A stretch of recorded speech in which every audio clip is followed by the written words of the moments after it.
Привіt Сім'я, welcome to another stream, and this one's very different, and it's gonna be fun, and sort of a new layout, welcome for being first. I know you've been waiting long and hard for this, so congratulations. Welcome SiriBot. We love seeing you here. Yeah. I was kind of delaying this, to be honest, because I was kind of ready to like go, but then I kind of wanted tea, and then I was kind of getting tired, and then I'm just really not ready for this, and I don't think you guys are either. But it's gonna be fun. Hi, Brandy. Are you ready for the coffee shop? Are you? Let me know if the music is a good level, please and thank you. Speaking of coffee shop, this is the music that I have going on, you know. Is it level 70? No. Oh, it's still... the chat is still cut off a little bit. I'm gonna move you guys... No, stop snapping over. I'm gonna... No, I think it's just like that. Huh. No, stop. Stop it. Stop. Stop snapping. What if I do this? Is that gonna look any better? I don't know. But yeah, I know... I know this is gonna be something, that's for sure. So yeah, it's a different little setup I have. I didn't really know exactly what to do. I wanted like, I don't know. I took some assets from All Stars and I put them in, and bada bing bada boom. I wanted to do like a frame also, but maybe next time, because there definitely will be a next time. I don't know if I like the chat box. There, I guess it works, but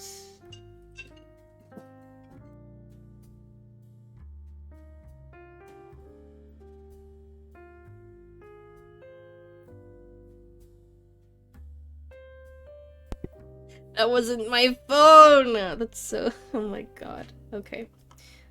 I'm going to... This music is reserved for the reading. I'm gonna put on some other stuff right now, because I'm talking to you guys. So, how was everyone's day? To those who watch this VOD later, I hope you had a good day and a good weekend. And try not to sing to these songs. Anyway, it's not a live phone call on stream. He ran upstairs, so it's fine. Is it your brother? Yes, that was my brother. I think his girlfriend was calling him, and I love it here. But yeah, how are you guys doing? I'm not stealing anything. Also, Phoenix, welcome. I know you've been waiting for this too. For whatever reason. I love how there's been people waiting for this, but they didn't submit anything. The person who redeemed this redemption didn't send me anything. I don't know how long this is going to be either. But we'll see. I guess it depends how fast I read through this stuff. I might read through everything really quick, so who knows? We'll see. We shall see. But yeah. Is your Canadian brother watching live? What is live? What is live? I'm still salty. I'd suggest something, but AO3 is on maintenance. Is it? That sucks. Oh no. I wonder if I could still get in. Hold on. Let me see. because I have it bookmarked on my phone. No! It's on maintenance. That's so sad. I can't read my Genshin ships. Darn it. Oh well. Next time. Because there will be a next time. But yeah, Fox, please rest your hands. I did see you were streaming earlier. I was at work. My back hurts from a 3-hour drawing stream. Was your stream okay, or did you just keep restarting? Because I saw, like, I got 3 pingy things from it. So I was wondering. I was gonna read some comfort fics until I fall asleep at maintenance. Oh, well, thankfully there's this, right? I do have my fic saved in Drive. Phoenix, hello, hello. I have to remember where I saved everything, because some people also sent me stuff today, so I have to remember that, to read that. Because right now our lineup is...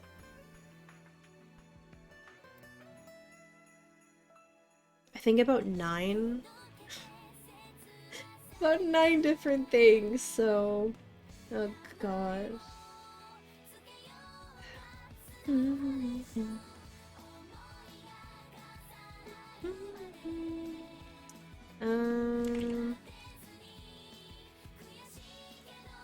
Oops. No, that is not it.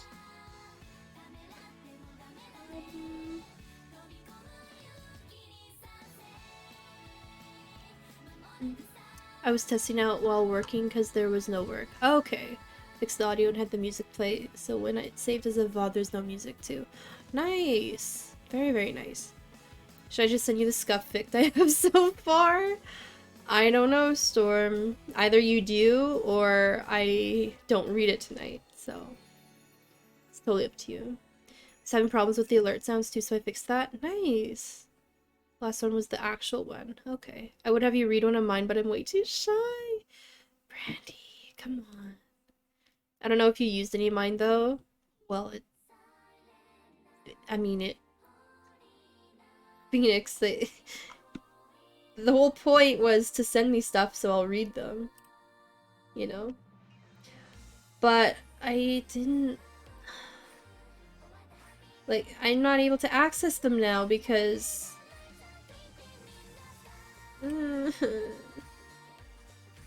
AO3 is down. Bad enough they're on AO3, the last thing I need is people reading them. Well, then I guess I just don't read them. You know? I can dig into Tumblr, but I don't know if you guys know Fire Emblem. I do slightly. I know you did send me stuff. You sent me a lot, Phoenix. Cause like, not including yours, I have 7. And you sent me like a few different things. 7, no, 8, no. I don't know, I have a lot. And I feel like I'm gonna forget some. So if the people are here who sent me stuff, I apologize. Please remind me. If I'm like, okay, I'm gonna end stream and I didn't read yours, please let me know. Because I do plan on reading everything. I have 2 full water bottles beside me. So this is gonna be a thing. Also, hi Pit. How are you doing today? I'm gonna send something towards you for warm-up. Oh, God. Pit, I'm not playing Minesweeper today. If anyone redeems anything, like to sidetrack this, I'm just gonna give you your points back. So.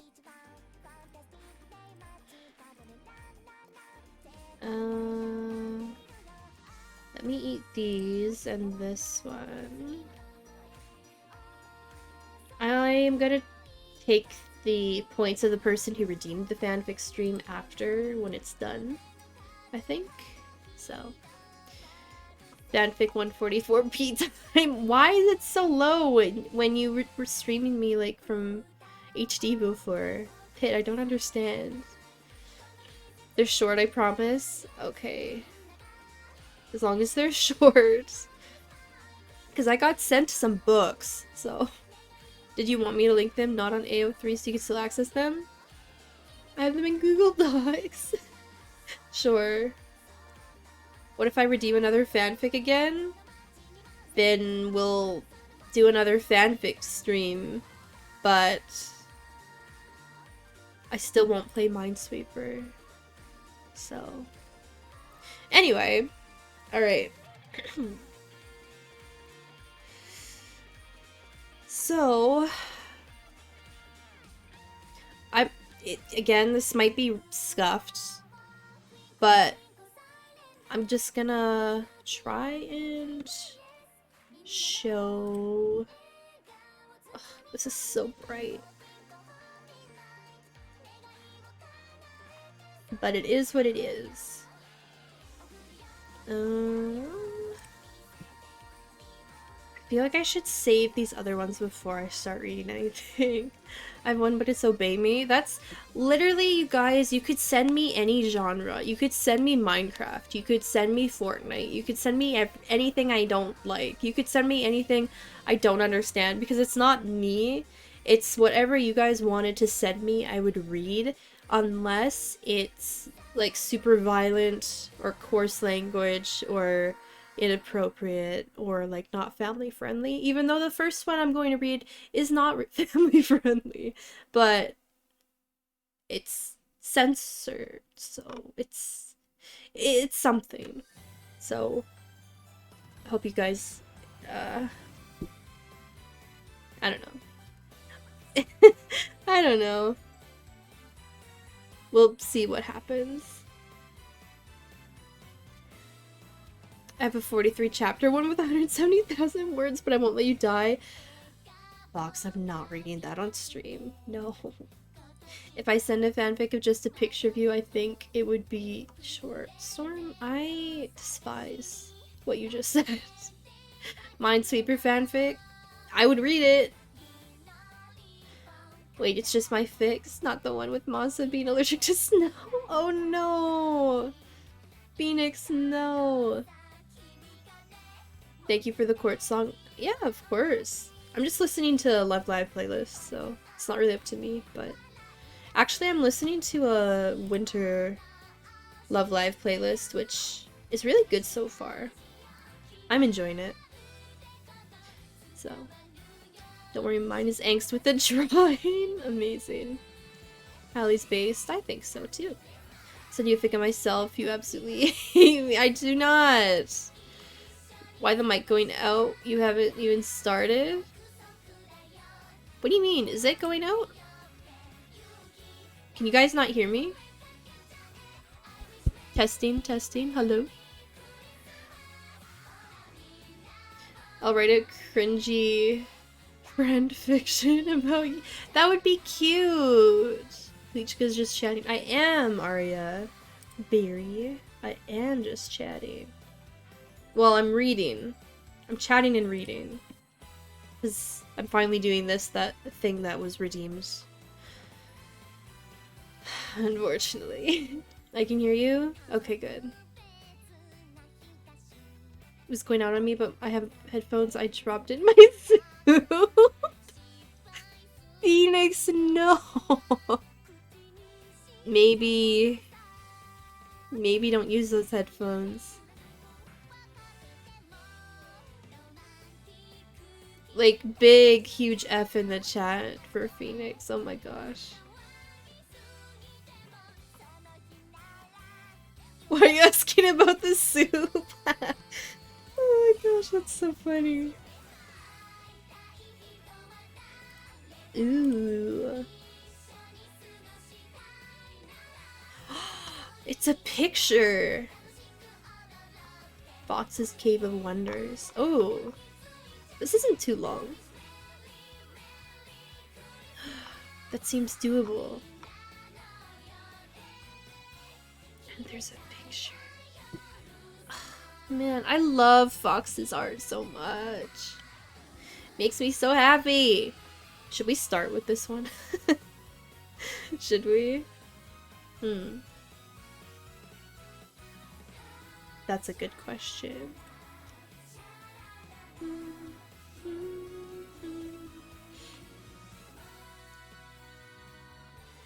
The soup was important. I have a really long fix, but I'm giving you short ones. Yeah, do not give me long ones, please. I'm not. No. Did you get mine? I think so. I do see it. This seems kind of long too. I'll update this at some point and make it more / less scuffed. I love that. Request edit access. Ooh. Oh my gosh. Why am I'm congested today and I don't understand why. It's so horrible. Alright. I think we should maybe start reading stuff. Are you guys ready to get comfy? A little comfy?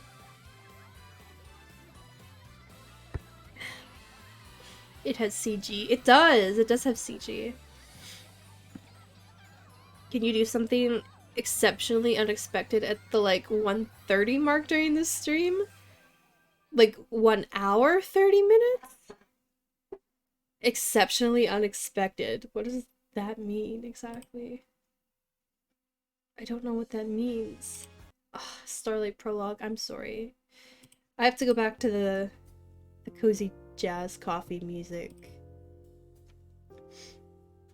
We'll go back to the Love Life stuff when I need a break, maybe. Pit, if I remember, I can. You got yourself sick just in time. I'm not sick, I'm just congested. I don't know, my nose has been super itchy today. And I feel congested now, but it's fine. It's all good. Okay. So, let's get to the first entry. It's very interesting, to say the least. To say the least. I think what I'm gonna do is I'm gonna just like copy and paste in this browser the stories, except for Fox's, because she had to be artsy and have a really nice drawing picture. And yeah,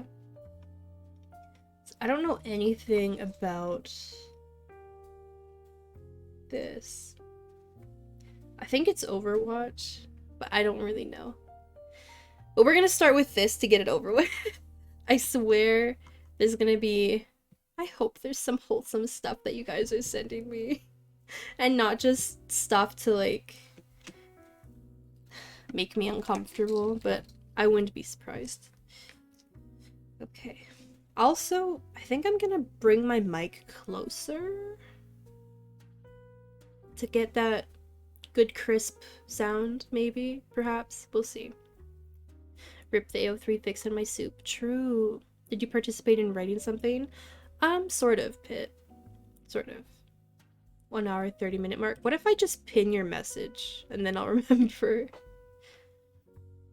Manually unpin or end a stream. Sure, we'll do that. Hide for yourself. Nah, I'll just pin it. There we go. Because that's a new feature. So, itch the inside of your nose with your finger. No, that's gross. That is super gross. Okay. What did I do? You made art. You made art, Fox. Okay, let's do this without making anything fall. Hello. Okay, let's do this. I hope you can't hear every single breath I take, because that's weird. Someone random comes into the stream and is like, what is that pin? It's 1 hour 30. That's what it is. Okay. Should I read this? I'm gonna try and read this dramatic. I'll do my best. So this is from... I'm sure you guys will know as soon as I open it up, but this one is from TPC. I was debating on whether I should read it or not, because if you know TPC, you know he makes and does and says some stuff, so yeah. But I'm gonna read this first, so bear with me. That is very tiny. Why is it so tiny? What happened? Hello? There's censorship. Why is it so tiny? It wasn't like that before. I have to change it again. Hold on. Oh. 100. No.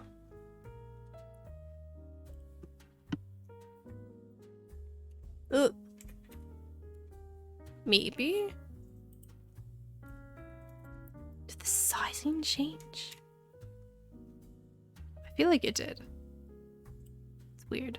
Okay. Then we'll make it bigger. Kinda like that. Kinda like that, okay. So he didn't title this anything. Let's title it censorship, because that makes sense, right? 1920 by 1080. What? Where did you see that? Wait. Oh, don't look at that. Ellie. Yeah! Pitt, oh my gosh, you're the first one to say anything. I put glasses on Ellie because she's reading to us. That makes sense, right? What prescription does she use? No, they're those fake glasses, right? Is this R18? It might. It's anyway. He censored it. He censored. Oh wait. Wait. Oh my God. I didn't. There's actually words under there. Did you not read any of this before? I did a little bit. Maybe I shouldn't read this. Hold on, let me check. Oh my god. Oh my god. What's the TPC, why are you like this? I'm so it's fine. What does this mean? Is this a code? I don't know. Okay. Okay. Here we go. Okay. So again, I think this is Overwatch. I don't really know. But here we go. Preacher opened up the canteen and took a swig, letting out a loud grunt and a cough as he passed it to Oracle. Rodent inserted the tweezers into the bullet wound slowly, pulling out the bullet logged in Preacher's leg. Preacher clasped his rosary as he screamed in pain, feeling the bullet slide out centimeter by centimeter. Rodent grabbed the canteen and took a swig before pouring some on Preacher's bullet wound. "See you, big baby, it's already out," Rodent said mockingly to Preacher, patting him on the back in a boisterous manner. Rodent stood up and started towards the bandit that shot Preacher, turning around when he was halfway across the room.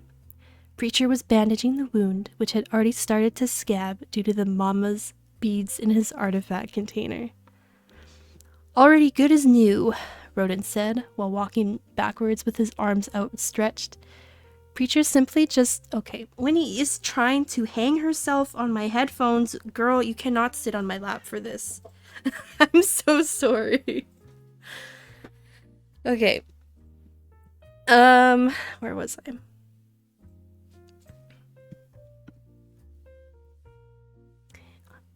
"Already good as new," Rodent said, while walking backwards with his arms outstretched. Preacher simply just raised his middle finger while he put the fasteners on the bandage. Don't defile him to leave a message this time, Rodent. Just take his stuff and let's get out of here, Preacher preached. Don't want him to meet St. Peter with carved into his head, Preacher said, slowly getting up. Rodent was already busy searching the bandit. He simply just waved off Preacher. Besides, last time you did that we had to stay in the cordon for weeks, doing Sidorovich's suicidal tasks just to get them off of our... Oracle complained. We still get these idiots who think they can take us on. One day they're going to send an entire death squad, he said, looking back to keep an eye out. Rodent rummaged around through the bandit's backpack. There was nothing of particular value, though. That was to be expected. Supplies still were useful and worth grabbing. Less money we would have to spend. Ah, a wallet. There's bound to be some money. Nothing. Just an old photo of a girl. Slap! Crack! Wait. What's a crack? Break your mother's back. I don't know. Snap. Instead. Rodent immediately dropped the photo, grabbed his AK, and turned around to see Oracle on the ground. Preacher dropped to the floor and crawled over to Oracle as Rodent ran into cover. He looked over to Preacher. Preacher just shook his head. For once Oracle was right, Rodent thought to himself. Why did he have to be right? There they both sat still for what felt like hours. Combat scene omitted for censorship reasons, plus I'm still working on it and it isn't really that important to the story. Okay, great. Where's Oracle? Sidorovich said to the boys. They both looked at each other. Sidorovich leaned down to grab something. I'll give you boys his share. You do what you will with it, Sidorovich said, pushing forward bottles of vodka. They begrudgingly grabbed Sidorovich's gifts. As they started to leave Sidorovich's bunker, he spoke up. Talk to Wolf. He's been training up a tourist, but he needs an expert. To where? Rodent spoke up, before Preacher could tell him to go to hell. Anywhere he pleases. His money is good. Good enough to leave the zone and live like a king. Who knows, I may even get those guys off of you. Preacher paused. Well, this isn't censored. What the heck? What are you doing? He knew how to manipulate us into these jobs, Preacher stormed out. I'll get him to listen, Rodent promised as he opened the door to the bunker. Good. That's why I like you, my boy. You see opportunity when it's there and snatch it, Sidorovich said as Rodent left his bunker. Play this song and tick the loop setting. Don't tell TPC I'm not doing that. If he wants me to do that, then he should finish this. Read out the link? No. I'm not doing that. We're here. When Rodent caught up to Preacher, he was sitting down near the fire with the other stalkers. He was playing one of the zone's many folk songs. Everyone knew that this song meant it was time for mourning. A submarine the link? No. Oh, oops. Hi, TPC. I'm totally doing what you wanted, and playing the song that you wanted. Yeah. What do you guys think? Should I click the link?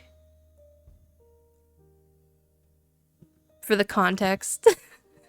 Should I?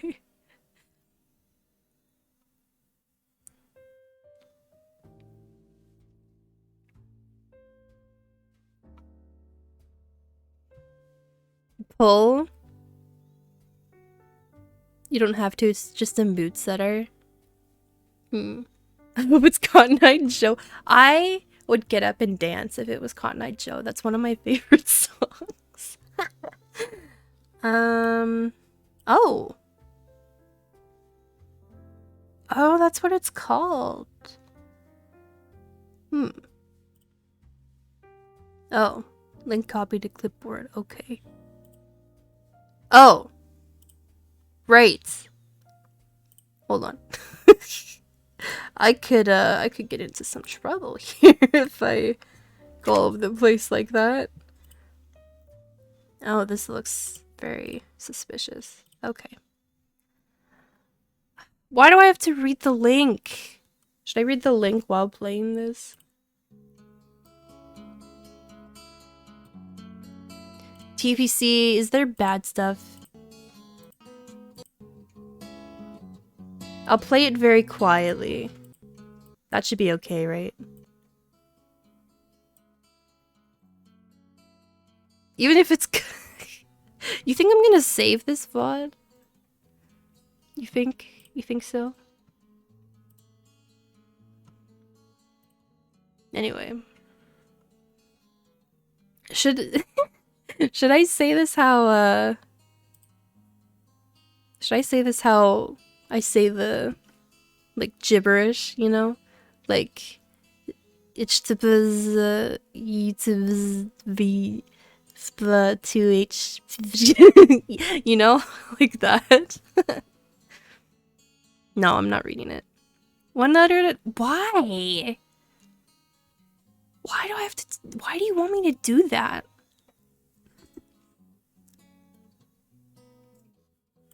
Oh wait, I should. Oh. Well. Loop. Go back to this. How is that stream content? That's not stream content.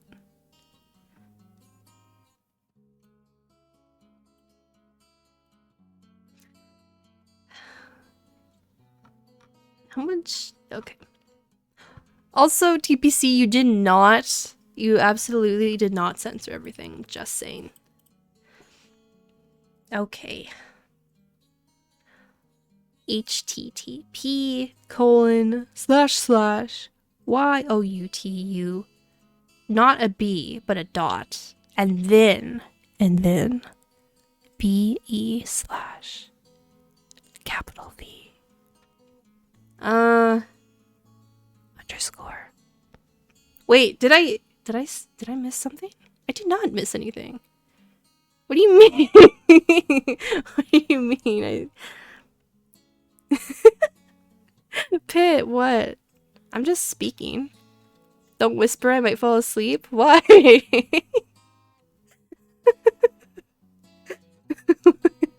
You guys weren't ready. I'm so sorry. This makes me uncomfortable. You don't like ear stuff. But it's not. I'll be back from the abyss soon. Phoenix, you're gonna miss me reading your stuff. It's so sad. Underscore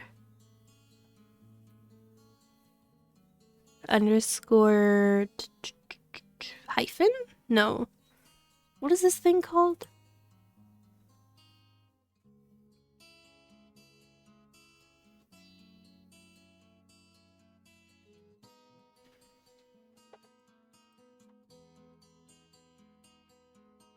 Oh, hi, Mia. I love you too. What do you mean? I'm doing this for not for funsies. It's a channel point thing, but like yours. But I'm so excited, Mia. Please read FanFiction, but don't do it drunk this time, and because I want to be there. And yeah, but hello. So far, it's been. I'm gonna drunk. No, that's not allowed. That's not fair. It's not fair if you're drunk. I already bought the alcohol. I'm ready. Mia, no. Oh my god. Hi, King Khalil. How are you? You are definitely not new here. So, I got 5 twisted teas with my name on it. That sounds good, but please. I'm back from Adibus. Welcome back, Phoenix. We literally didn't do anything. I'm still on this part of the link. Is it just a dash? Anyway, dash FBA2HB, no, FBA2H, capital B, capital G, 4, bracket. Why is it so random? This link doesn't even make sense. Anyway. When Rodent caught up to Preacher, he was sitting down near the fire with the other stalkers. He was playing one of the zone's many folk songs. Everyone knew that this song meant it was a time for mourning. Rodent sat next to Preacher. He tied the rosary to his fretting hand's wrists.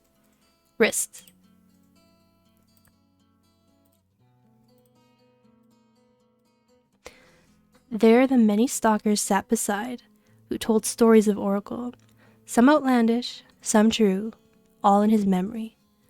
Oracle had been around for a while and had made many acquaintances in the zone. He was a good stalker. This place is going to be the end of us, Rodent. I came here knowing that. Preacher spoke up finally after hours of silence, taking a shot of vodka. Don't hold on to the false promises Sidorovich makes for her. He is the devil who keeps you here. This place is a punishment for our kind. We are here because the Lord deemed hell too tame for us. Oh boy, here he goes again, a stalker from the crowd said, laughing.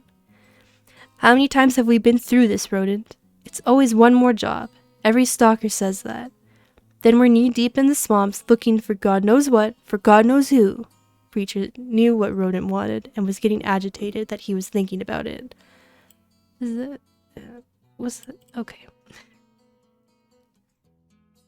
I don't know. Then we get back and Sidorovich gives us our pittance while he sits back and makes bank. You're just suggesting we stay here and accept our fates? To hell with your religious nonsense. Rodent started to get agitated back. You may have came here to die, but I came here too. He trailed off as Preacher got up. Find another stalker who will listen. There are plenty of lost sheep here to be led astray, Preacher said as he left to sleep.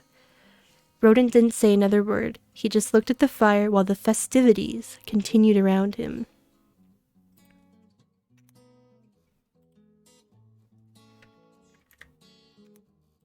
I got rid of the wrong thing. Anyway, it was dark now. Wolf would be coming around with the tourists soon. Rodent was positive that Sidorovich already told Wolf who to hand him to. That was just how he did things. He took another swig of vodka. For Oracle, this time his prediction happened to pour... He shouted at the top of his lungs. I'm not shouting. He was struggling to hold back his tears. Everybody shouted, "For Oracle!" and took a shot.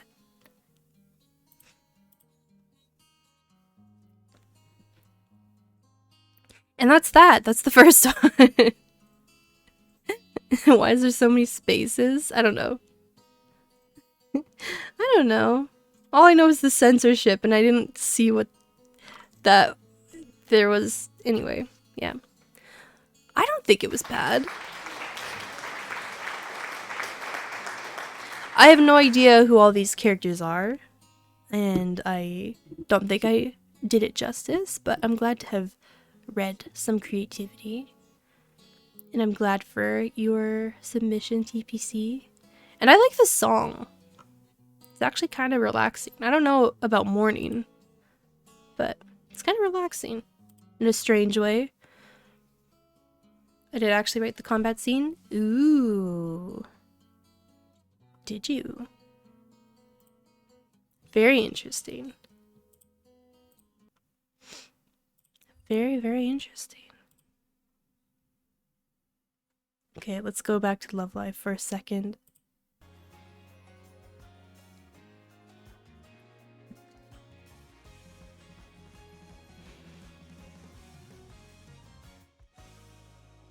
Most game OSTs are relaxing. Yeah. Editor. No, I was just getting rid of some of the R's. It's fine. And no, TPC, it's not your copy.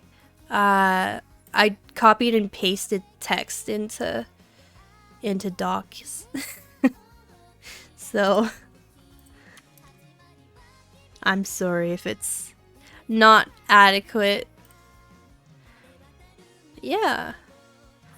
God, whose is next? I don't know. I don't know who I should read Fox's next, I think, because she has pictures. Art. Very fancy things. Maybe that's what we should do.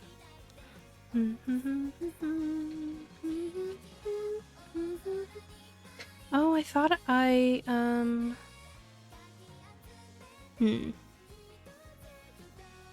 This is off Tumblr, so...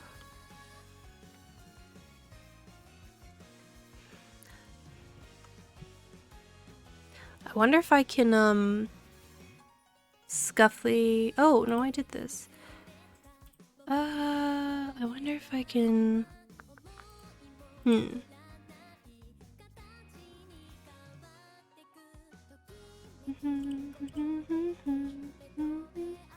Getting distracted by this song.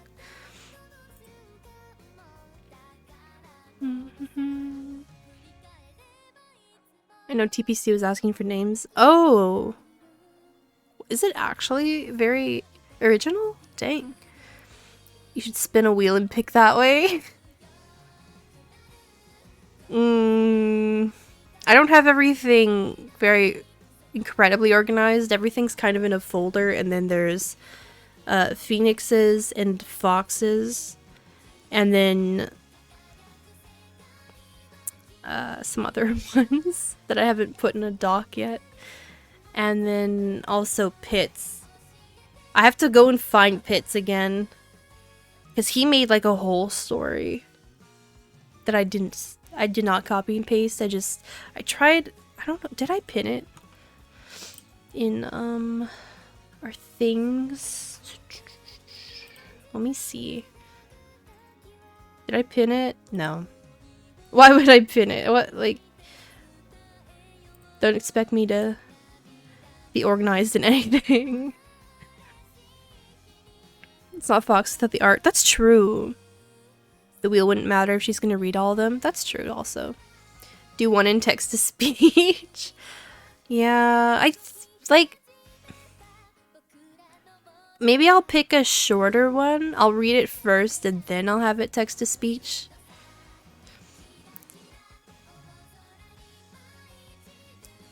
What is a gopnik?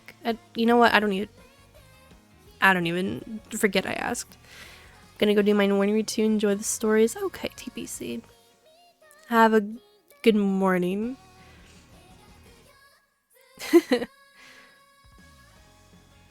I can pin it, no problem. Okay, if you can find it. Masato more like Masa now, true. Hallie was late to start the stream, also Hallie isn't prepared at all. I'm prepared, but I'm also not prepared. I haven't done a stream like this. Don't be mean. If it's long, do text to speech. But, well, we'll see. Oof. The text to speech will be funny. It will be funny, but I think I should ask the person if they're here before. You know what? How about Olive Storm and King Khalil's? We do text to speech because I don't know if I can read them. I actually don't know. Hi Hallie, how are you? I'm okay, Pit. How are you? Have the TTS read a SpongeBob script? Oh my gosh, that's copyright though. But hi Sammy, how are you? You can read my first one. Can the bot read the second one? I say, Ishoni, you say.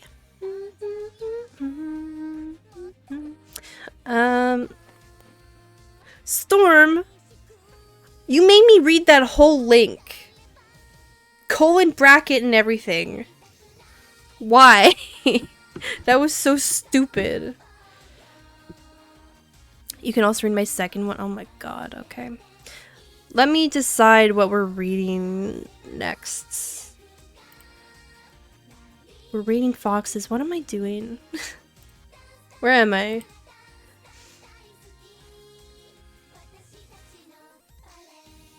I'm doing pretty good, I swear. You'll get a story from me soon. I hope so, Sammy. I was looking so forward to reading it. Reading something. Wait, no, I think that reminds me. I think Aichi actually sent me something. I forgot. See, I'm so disorganized, you guys.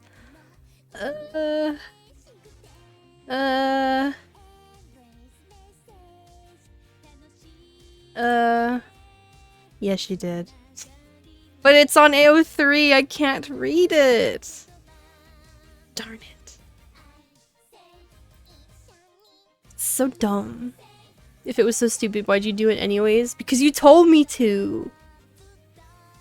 I mean, it's there. Might as well read it. Vote poll? For what? Hallie, I'm falling asleep. I'm sorry. I'm sorry, Fox. I'll go read it. Hold on. Hold on. I need to... Hold on. Should I make a different thing for this? Let me see.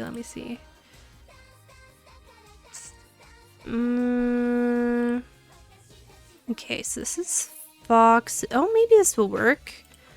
Maybe. Maybe I can keep it to the... Can I keep it to the side? Maybe?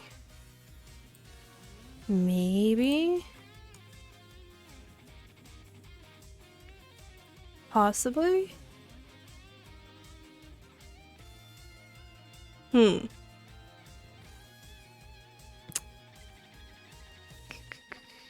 It's so bright. Fox's art's so bright. My cat is so bright. She's so bright.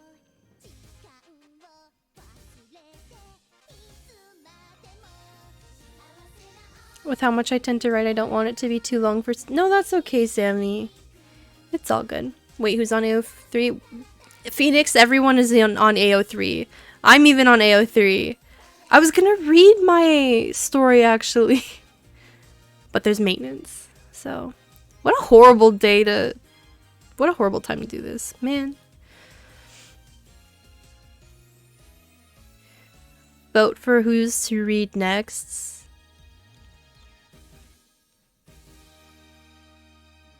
But it's not all in the folder. That's what I'm saying, Pit.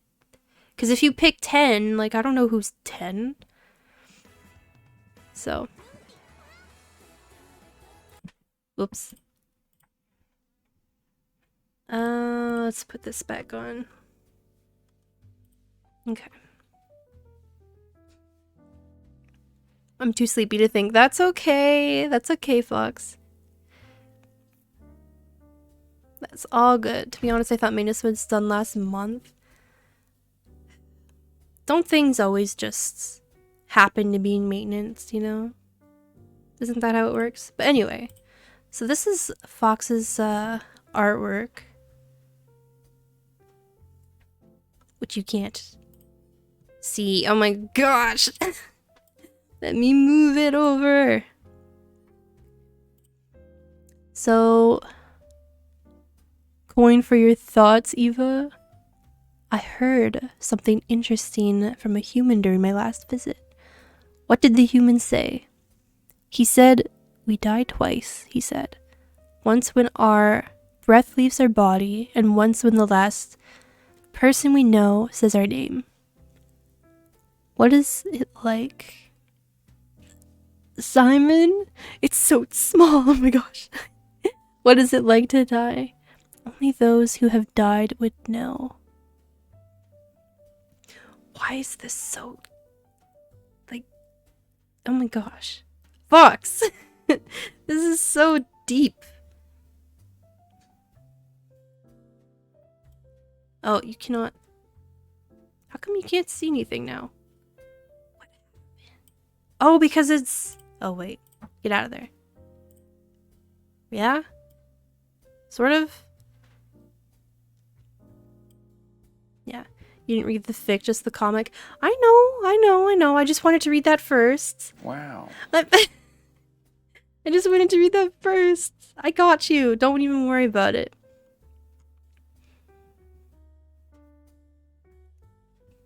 AO3 shut down the stream. After Newman find the Gulags to send, didn't know it was down for maintenance. Phoenix, that's what we were saying, like, at the start of stream.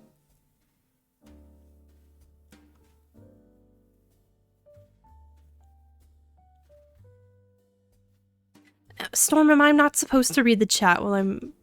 You know, I was gonna say at the beginning, like, if I I was gonna apologize if I don't listen or, like, read you guys, but this just proves that I always read chat and I always talk to you guys, okay? Anyway. Should I read this dramatically? Okay. Wait, it's cut off. Let me...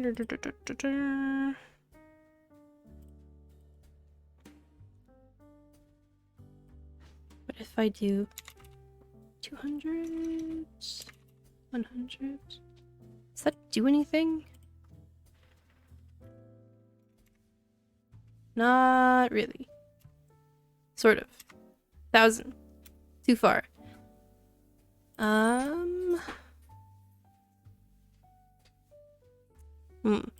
Okay.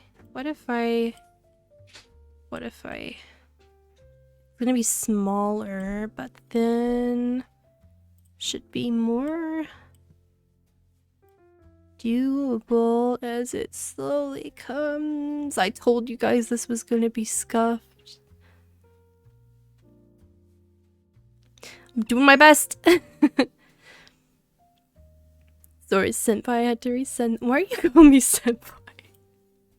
What? Angst and tragedy are my specialty. I can't believe you, Fox. I had an Udapri one, but I'm too sleepy to find it. Maybe next time. Because there should be a next time. I'm loving the Edelgard, Hubert photo in the corner. That's what I'm here for. I love slowly dragging the text to the side. It's kind of great. And then... can't I just... Ugh, it's so irritating. Okay. I think that works. I think so. You're reading the fic, senpai? Is it respecting him?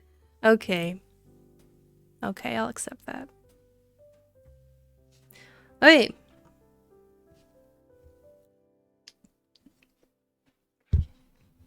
Let's go. A life this long is a battlefield. A large battlefield. An empty battlefield. Because everyone else, they're gone. They're all gone. That was the tragedy of an angel named Evangeline. Every name Father chose for his children was a promise. As Lucifer was promised to be the light bringer, Michael was promised to be the gift from God. Evangeline was the promise of the gospel, the promise of good news. Father often knows more than what any living being does in all the three realms. Beings like them were old enough to know that a longer life isn't always a better one. It's easy to believe that time doesn't pass. The passage of time is an illusion, and life is the magician. Immortality isn't living forever, young ones. That's not what it feels like. Immortality is everyone else dying. They're all dead. Eva walked through the corridors of their household, a corridor that was once bustling and loud, filled with cries of happy frustrations, cries, and even laughter. Now she was hearing nothing but silence. She never knew that silence could be so louder than anything else in the realms combined. For a larger house, it was suffocating for two angels who barely even see each other for a couple of decades. It wasn't easy, outliving the people they loved. When they died, a part of her died with them. Pain and loss. That defines them as much as happiness and love. They are ancient creatures. A good death is what all mortals could ever hope for, unless they're immortal. How many seconds is eternity? Truly. The hole that they left, she felt it. every single ounce of it, and she had to live with that. We all carry our prisons with us, Eva mumbled to herself as she felt the warm wind, holding a silver pocket watch in her hands. Even after a century, she could still hear the screams. It was more than she could count. Found you! Eva turned to where the voice came from, only to feel a finger touching her cheek. She looked up to find Simon giving a warm smile. Are you in prayer? No, Eva answered quietly as she looked at the monument in front of her. A monument surrounded by flowers and pictures of those who have fallen. I finished my prayers hours ago. May I? Of course.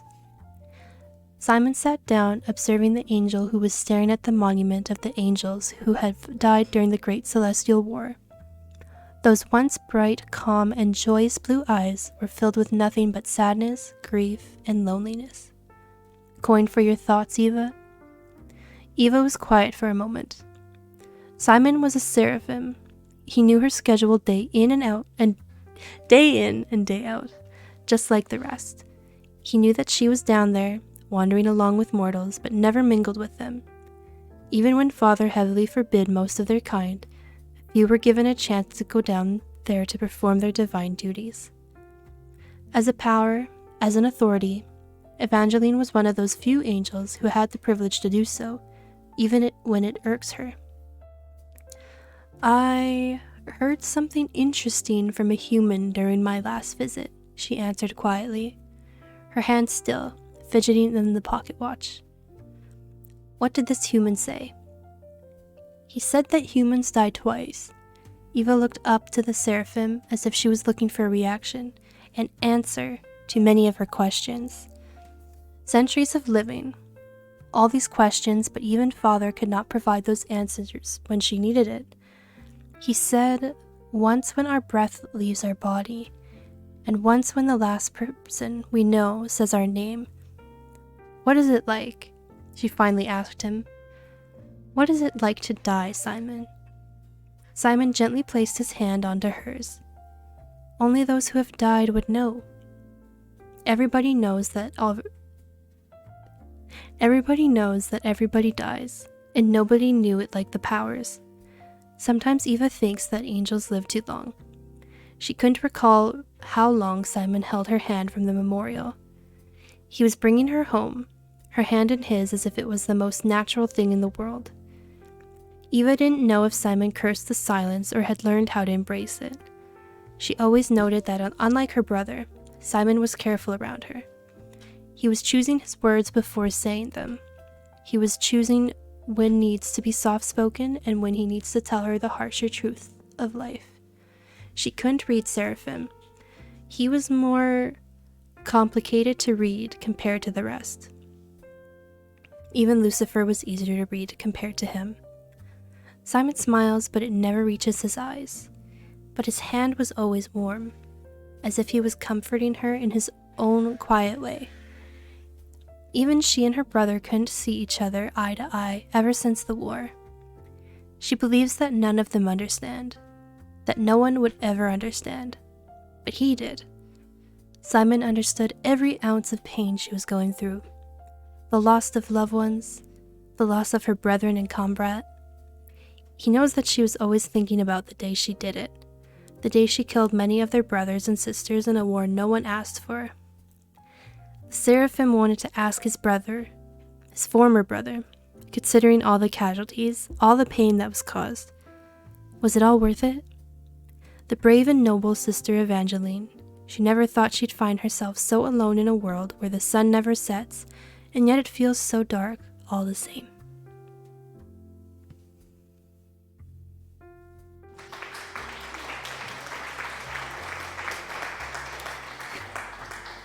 Sammy with the good timing, as always.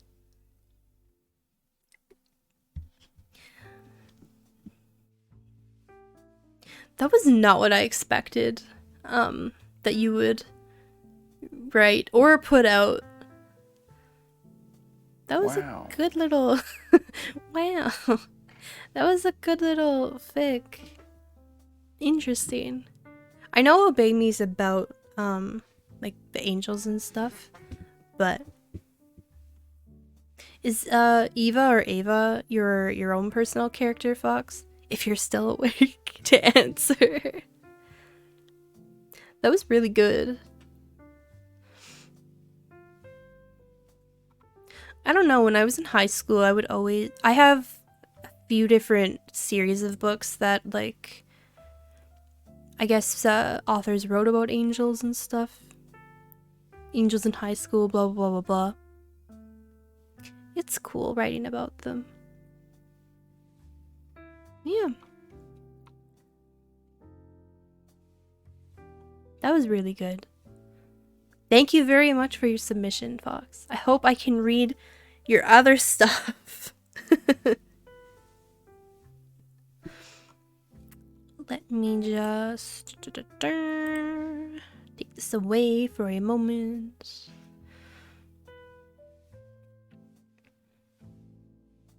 Why is 1 hour and 30 minutes pinned?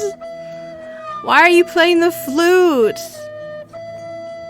TPC, what is wrong with you?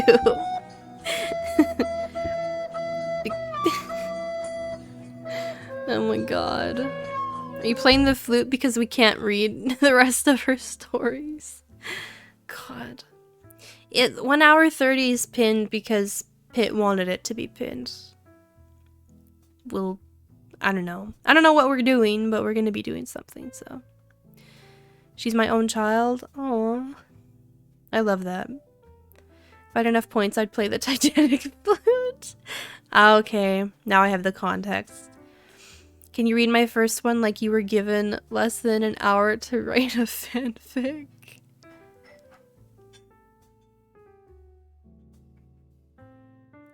I'm supposed to read it like that? How do I read it like that? Who do people know? I'll find it for the next fic stream. Okay, thank you very much. I appreciate that. Man. Now I sleep because it's almost 12 and I haven't slept yet. Good night, Fox. Thank you for being here, for your submission, for your support, and for wanting this stream. Please enjoy your very well-deserved rest.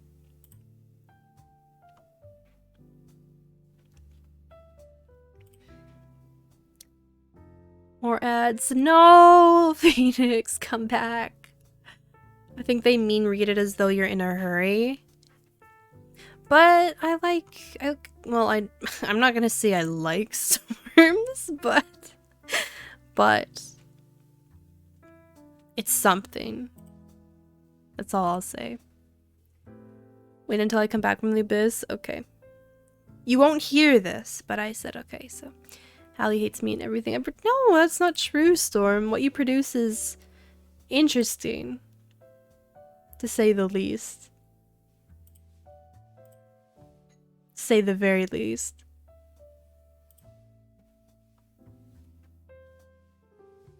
I literally just dug up the pics I sent you from AO3. Oh my gosh, Phoenix.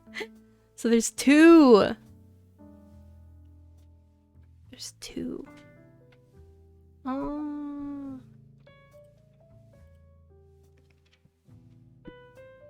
To be honest, like, I was trusting Fox that her story wouldn't have anything crazy in there. I think I trusted her rightly so. But Phoenix over here, I'm scanning. I'm very much scanning.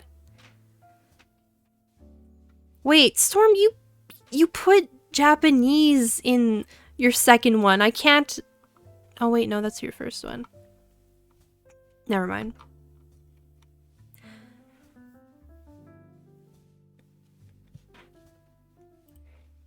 You know, I'm already giving you this stream. You're already getting what you want. You haven't given me anything that I want. So, I'm gonna read it properly. I'm gonna read it how it should be read. With exasperation, with emotion, with deep, thrilling, telltale, and whatever else. So. Gonna be right back real quick, because what better drink to enjoy listening to stories than hot chocolate? True! Very true. I want tea. I am, you know what? I think at the 1 hour 30 mark, maybe I'll disappear. Make a tea. We'll see. Just got an ad to stop vaping. Why? I couldn't capture the real essence of my characters because I wrote it the day of Hallie originally going to do the fanfic stream. I just never bothered to go back to it. Yeah. See, TBC, that's a you issue. You could have gone and edited it because you had time. I think you guys had 2 extra weeks. But it's okay. I appreciate you submitting something, period, so. The first one, you have to Google Translate it all. Not all, just some. Did the ad work? Did you stop vaping? Hal, you stole my channel points. You've taken everything from me. What Storm? Send me a screenshot right now of the amount of channel points you have. Because this is the biggest lie you've ever said. So, I wrote the combat section at least. But you didn't. I didn't read it. All I wrote was some characters drinking and getting upset. What combat scene? Unless I blocked it out. I can send it? No. I'm not reading it today. If you want me to... Well, I could read it, but I'm not reading it on stream. So... Hi, Hamster. You've missed 2 stories so far. And it's already been, a little bit. Left it out because it was graphic. Okay, well, I appreciate that. I probably wouldn't have read your story then. So, yeah, it's been an hour. That's not bad. Okay. I'm gonna open up what, Storm's first one? I should edit these. I'm gonna put... Oops. It's open in... Oh. Right. Try again. There we go. This one? No. This one. This is gonna be very interesting. God. Okay, I hope you guys are ready for this because I am not ready for this. I need Google Translate. Like, I actually need Google Translate. I'm just gonna copy and paste when I get to it, so... Yeah. That's the plan. That's what we're gonna do. Because this person actually did put literal Japanese text in here, so don't leak my email. Too late. Too late, so sorry. I'm too busy fighting the ads to the death to know what's going on. Phoenix, I'm sorry. Why are there a billion ads for you? What's going on? Appreciate you even giving my story a chance. I haven't written in many a year and I appreciate the chance to write again. No problem. I can imagine that there is fanfictions of pairings I hate. Probably. Oh. Well, thanks, Storm. Now, Phoenix won't suffer the ads. They still shouldn't. I don't understand. Anyway. Thank you for the sub to Phoenix. Amazing. Hallie is British. No. No, I'm not. There are some cringe fanfics in here, though, that I actually don't know how I'm going to read them. But I'm going to do my best. I haven't read any since I was under 20. Wait, what? Hamster, you're not under 20? You're a fountain of youth. What are you talking about?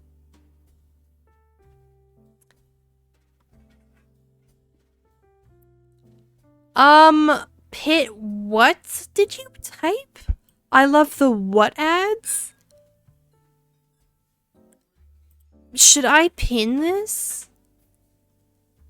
I'm screenshotting this, and we're gonna talk about this later. I don't understand how people are getting 18. I don't either. You're not supposed to be getting that many at all. Anyway, I'm deleting this message pitch. So, I have a child, I'm 33. Yeah, I don't believe you. You're a fountain of youth. What, I didn't send that? Yes, you did. Yes, you did, Pitt. Yes, you did. You literally did. Fanfic entries. No. This one. Yes. Why is it so tiny? I don't understand why it's being so teeny tiny. I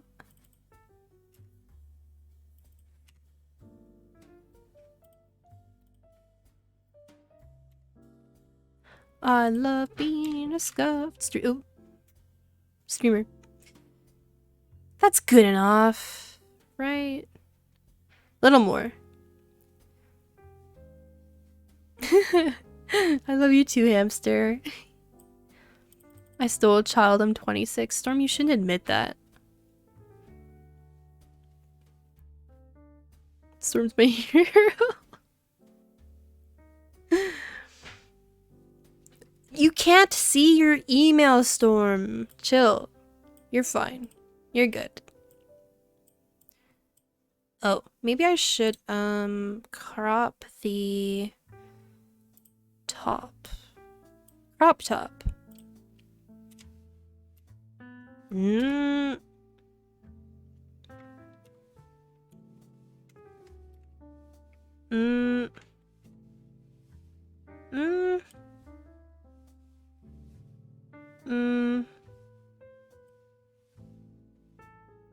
I guess that works.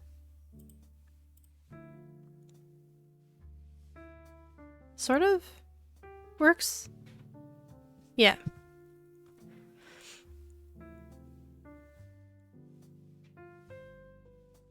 Took a Canadian nap?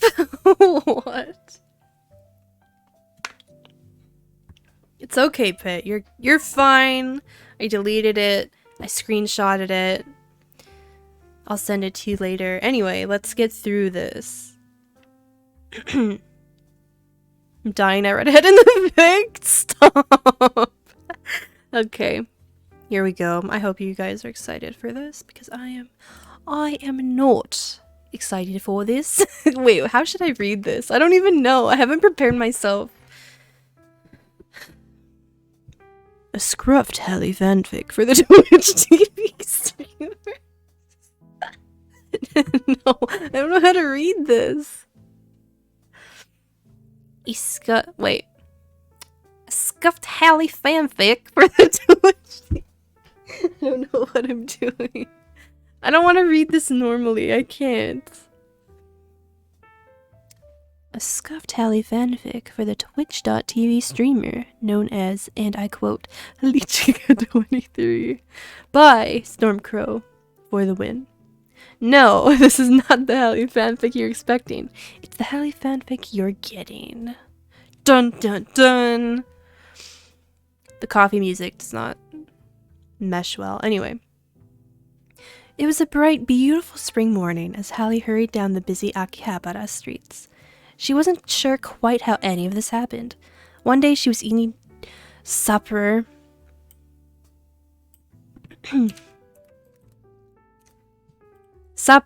with her Canadian family, took a Canadian nap, and woke up in a place she'd never been to before. Scared out of her wits, scared out of her wits, she found herself to be in Japan of all places. There must have been some rift in the space-time continuum, she said. What? I still don't understand. Okay. She said to herself without having any idea what any of that nonsense meant. It's the only logical explanation. This is so stupid. This is so entirely stupid. It's the only logical explanation. She knew she shouldn't have had corn that night. Rounding the corner. I can't read this.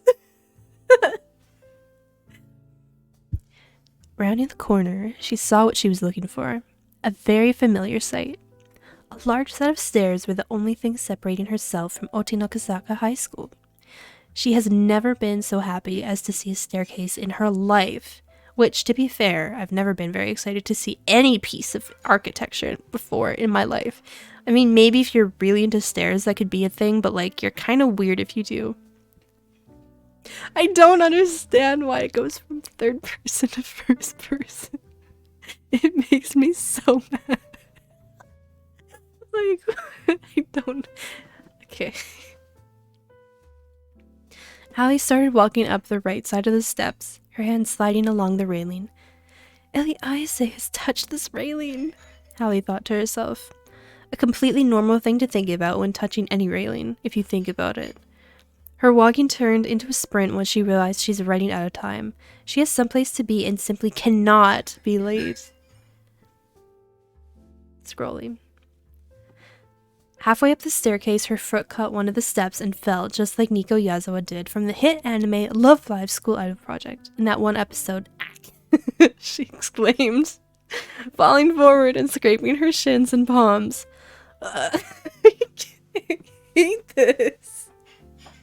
I hate this. I don't want to read the next part. No. It's very, very wrong. It's very extremely wrong. It's imperative to the plot, my foot! Like, what? Literally not.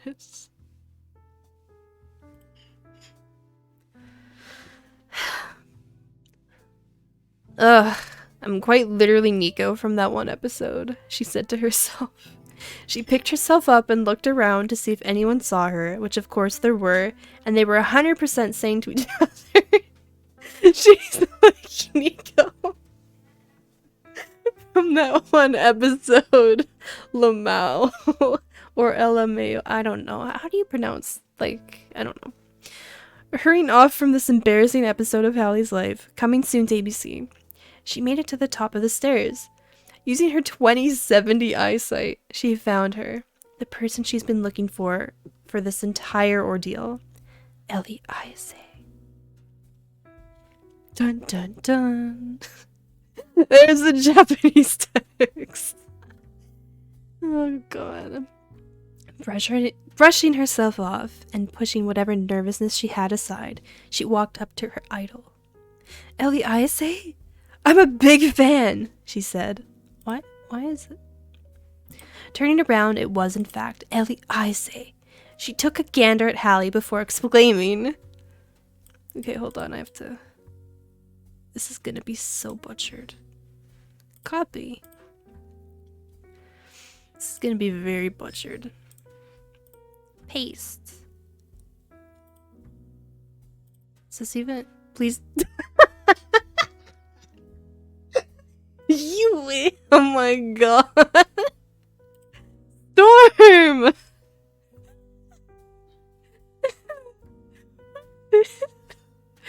Oh my god. I put in Google Translate and in English it's... Please don't translate this, it's just stupid fan fiction. You idiot! What are you doing? I'm gonna pronounce it anyway, because you put it in here.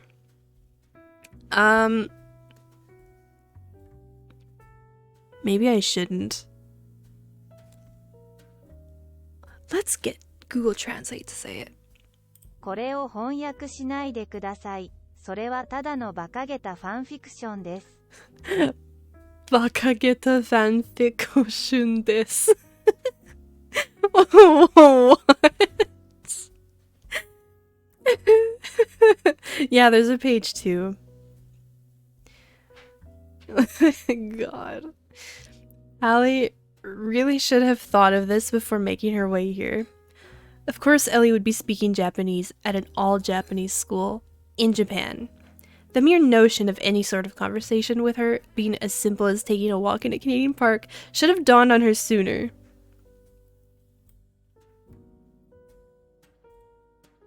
Copy. I love having fun while writing. Oh my god. Alright, what's... Are you kidding? I actually can't. Why are you making me do this? What? What the heck?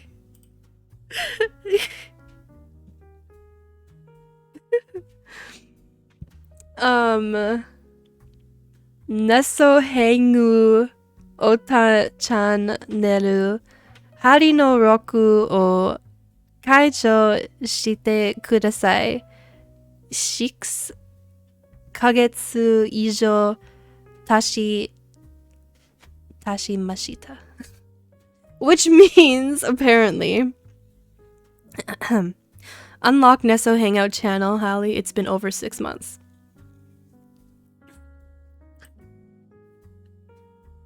I did proofread it! I read it! I proofreaded it and I was not able to read it fully. Anyway, apparently that's what Ellie said, so. Ellie said, grabbing onto Hallie's hands and turning them palm side up. Copy. Paste.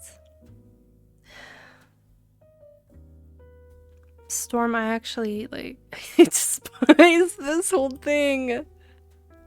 What the heck?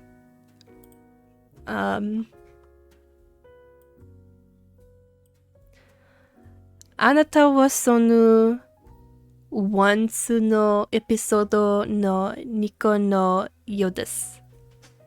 Which means, you're like Nico in that one episode. Is Ellie trying to hold my hand? Ellie thought to herself, her face turning a bright crimson color. Color is spelled wrong. It's O-U. It's right! Always correct. No!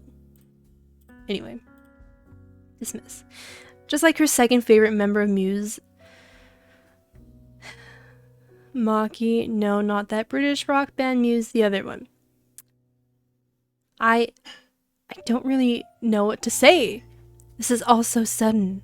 I need some time to think, she said, exasperated. This was moving all too fast for Hallie. Can I get an autograph from you to remember this moment?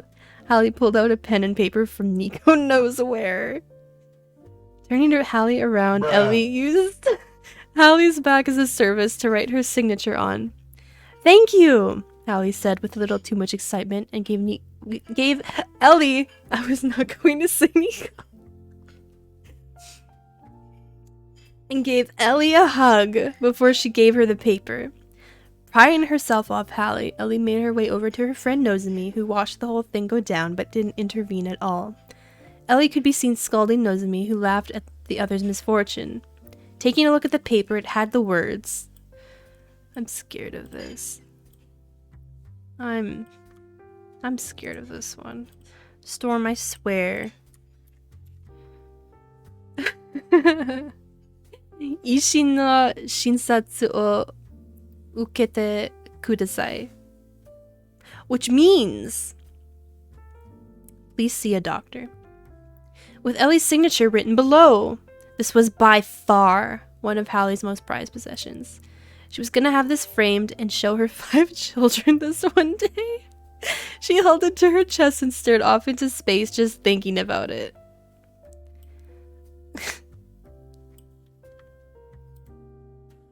Copy. Hey you! Nah. Nozomi screamed from across the courtyard. Nozomi, honey, don't scream. You're gonna ruin your vocal cords. Oh my god. あなたがオタクするネス変具とちゃん寝るの録を解除してください。Which means unlock the Nesso Hangout channel, you geek out. What does that mean, you geek out? Anyway. So that's the first original one that Storm sent. Don't worry. There's another one. That's how it ended, yeah. It's 3 pages. It's weird. It was a nerd, but it translated to geek. So it's unlock the Nesso Hangout channel, you nerd. It translated to geek out. Which makes no sense. But thanks, Storm, for the submission. I guess. It sure was something, that's for sure. That's for sure.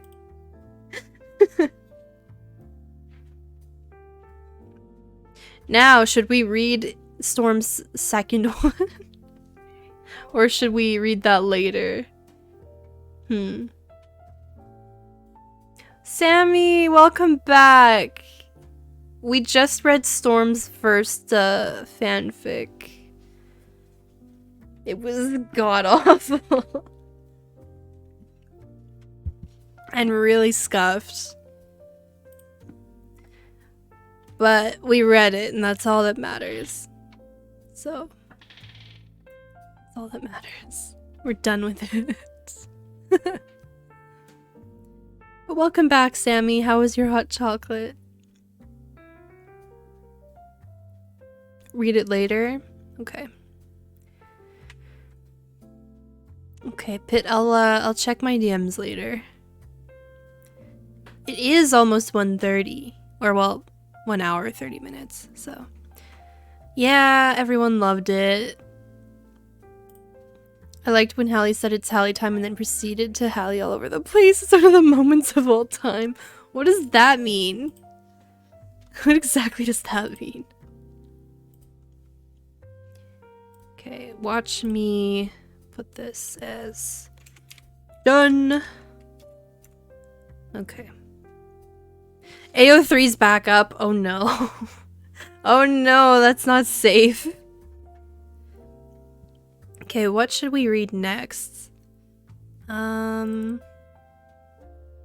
If you guys enjoyed that, I think you're gonna really enjoy probably King Khalil's also. Maybe I should read his next and cry a lot.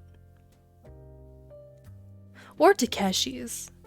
Either one. Either one. Masto's Allergic to Snow is available. Yes! I want to get King Khalil's out of the way. So Phoenix, we'll read yours after. In King Khalil, I mean that in the nicest way possible. But I actually don't think I can read this properly. Never mind the second one he sent me today. So, we'll see how this goes. God.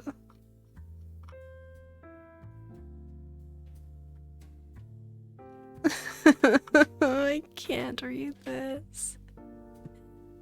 Oh my god.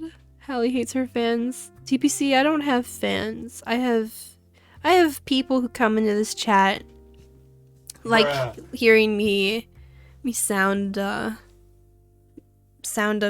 suffering sounds, making Yoda sounding, and we have fun. That's about it. I didn't write that one though, I just submitted it. Yeah, but I want to read it. You're gonna be up until 4 AM at this rate? Probably. Like, Pit, this is going to be a long stream. We knew that. That's a huge reason why I didn't do this while I was sick. Hallie, we all suffer together. Well, let me tell you right now, this one I'm probably going to be suffering alone. So I hope you're ready. I hope you're ready. Okay. This isn't titled. I don't think he titled it. This is a couple pages. And I really like, I knew I would get through Storms and I would laugh, but this one this one and his other one, I actually don't know how I'm gonna get through it. But at least there's no translating. So, Hallie, do you have school tomorrow? Pitt, I'm not in school. I finished my program. I don't work tomorrow though. So, that's a good thing. Also, it's Saturday. Okay, here we go. Love from 3-6. Oh, maybe it is titled. Huh. And there's 2 parts, by the way. Alright, I am going to cringe out of my pants. So here we go. Love from 316, Part 1. Hallie looked at herself in the mirror. I don't like how you guys wrote like this. You know. I don't. Okay, here we go. Hallie looked at herself in the mirror. She was getting ready for a night out with the girls. She was not much of a clubber, but she was going out for her best friend's birthday. Her friend was going on about how this club was having foreign DJ units come in to give special performances. She put together the best fit that she could. The best fit. Hallie's friend picked her up and they headed to the club together. A group called Rondo was performing and Hallie wasn't feeling their vibe, so she went to sit at the bar. As Hallie doesn't club, she also doesn't drink. However, on this outing, she decided to order herself a White Russian. From behind, Hallie heard...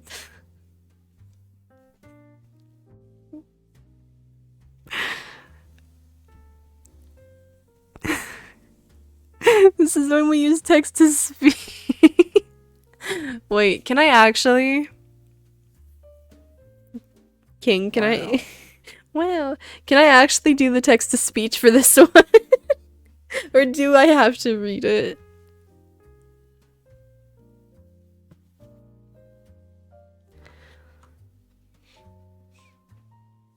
Oh my god, I can't.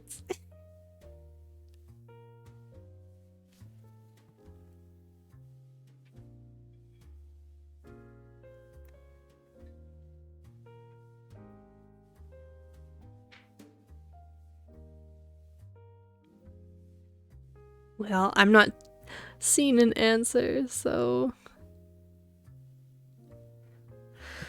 Oh my god.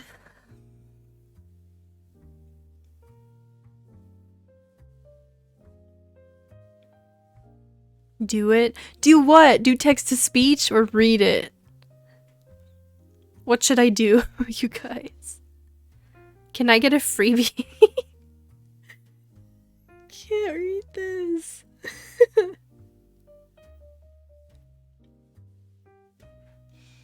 Storm, I'm never embarrassed. I'm just, perpetually disturbed. Let's see how the text-to-speech goes. You guys are great. Okay. I still have it saved, right? Right? I just don't remember where I saved this. I know I saved it somewhere. Somewhere. Hold on. Was it in this? Oh, yes. Yes, it was. New tab. I'm so cringe for this. A little bit. A little bit. Wait. Hi there. No. Bye. I didn't want to. I did not want to click that.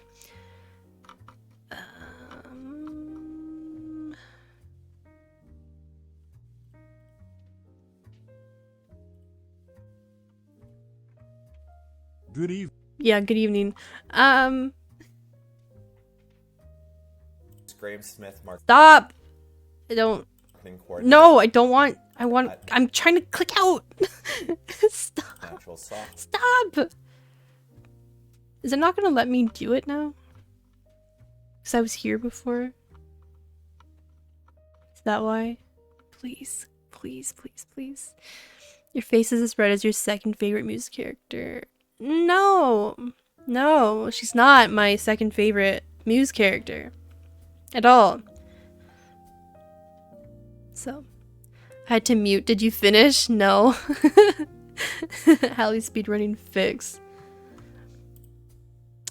We're trying. We're definitely trying.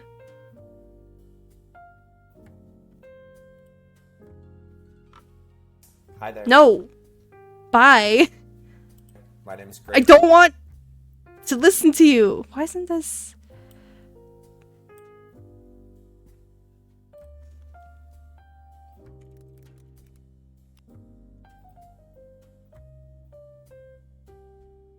Is it not gonna let me do this? Oh my god. I'll be upset. I will be very upset. I saved it and everything! Come on.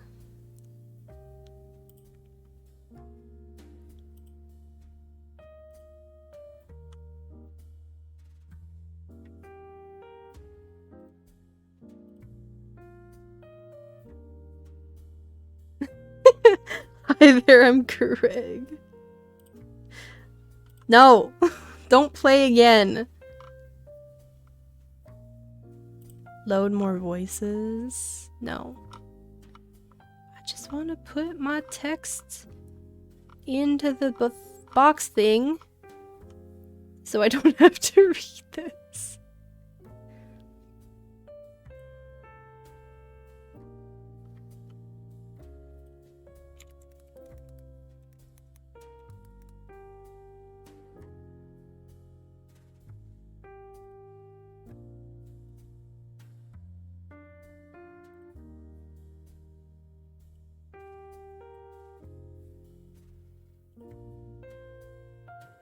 Oh.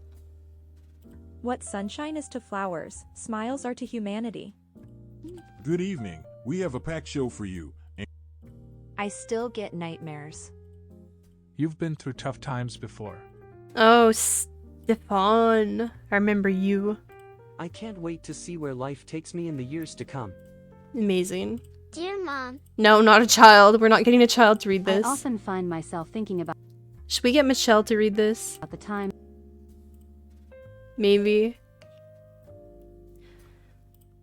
Oh, wait. There we go. Maybe. Maybe we got this. Okay. All right.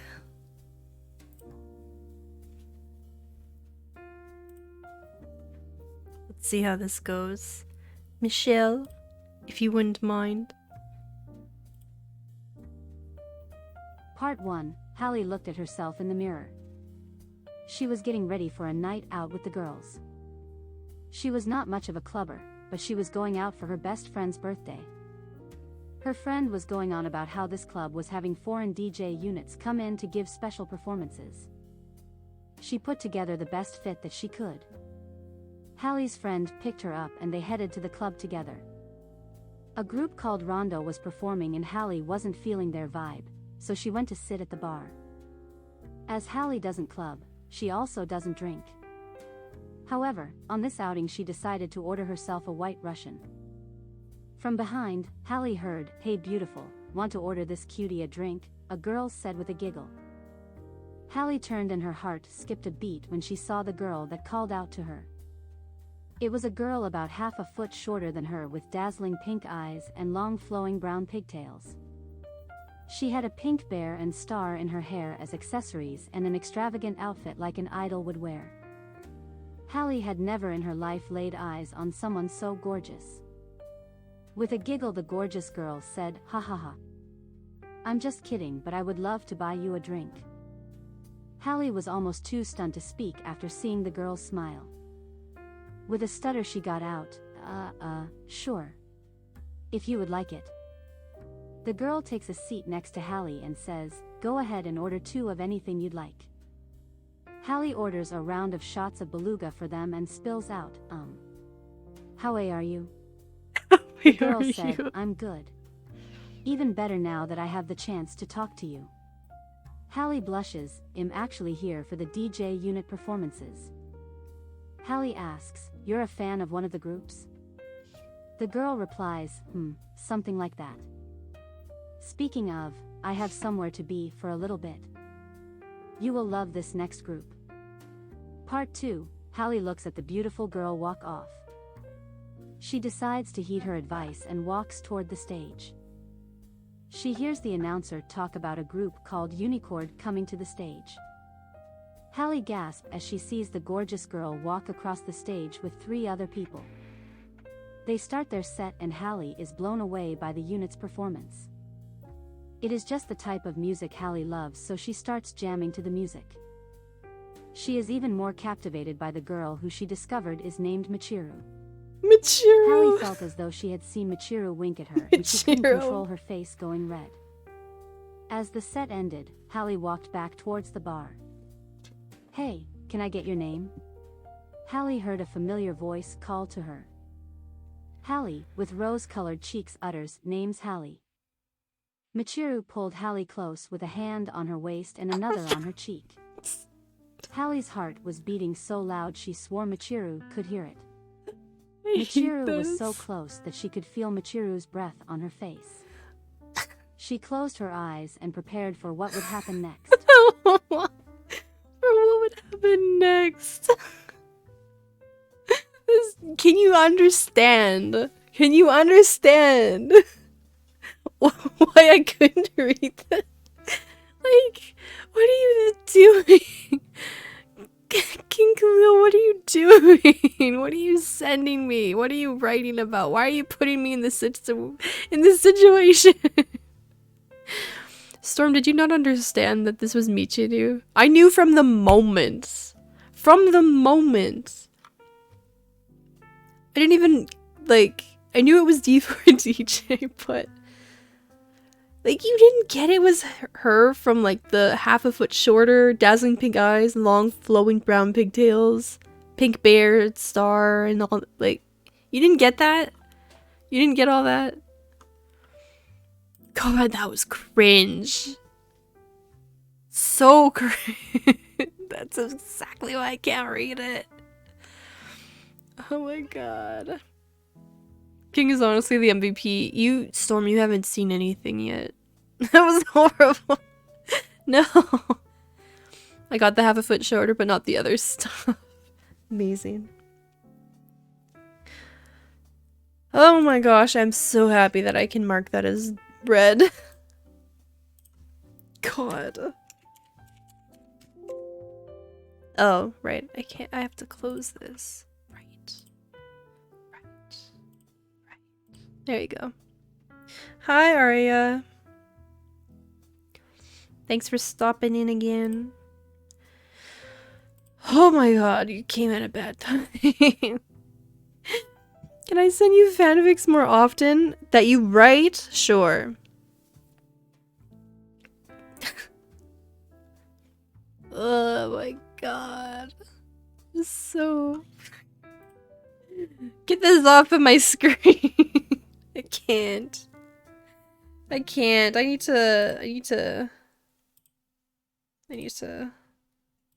go back to the Love Live music for a moment. I need to cleanse. I need to very much cleanse. Oh. Okay, we're past the 1 hour and 30 mark.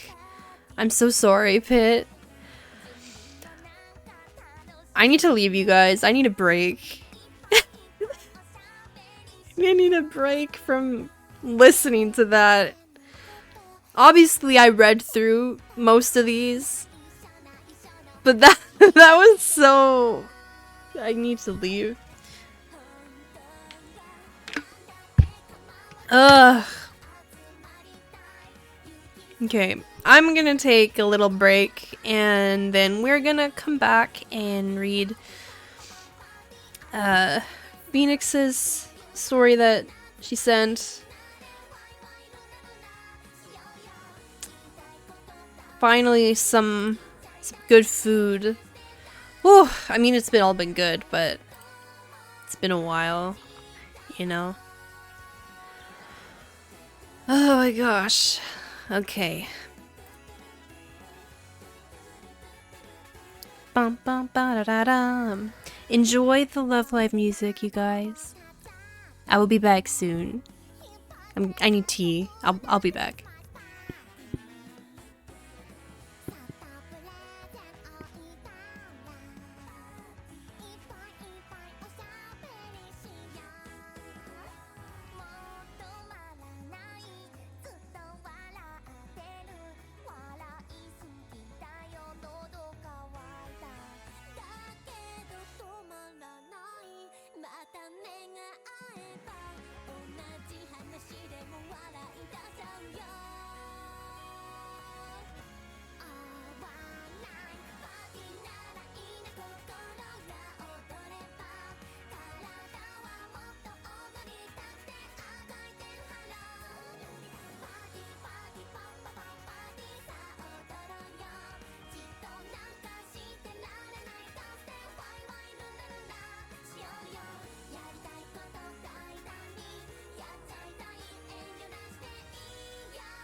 Absolutely not.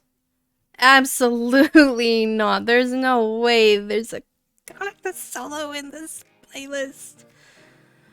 And it's not even a one that I like. Oh well. Okay. I am back. I have tea. I'm good to keep chucking through these, I think.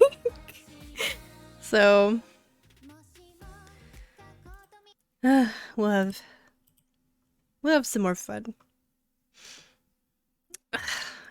How are you guys doing so far? Have you had enough yet?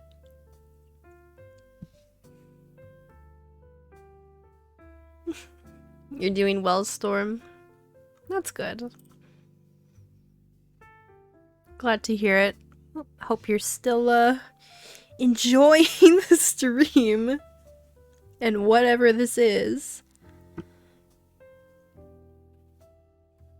I thought my fanfic was going to be cringe, but everyone liked it. Well, it's because you put like humor in it and god-awful grammar, and it's just ridiculous. So I don't know why you would think people wouldn't like it. I'm tired now. What do you mean now, Pit? The stream has made you tired. That's no good, hun.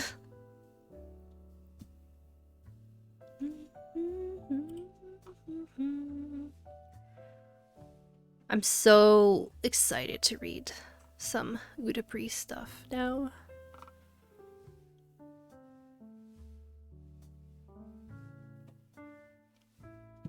And then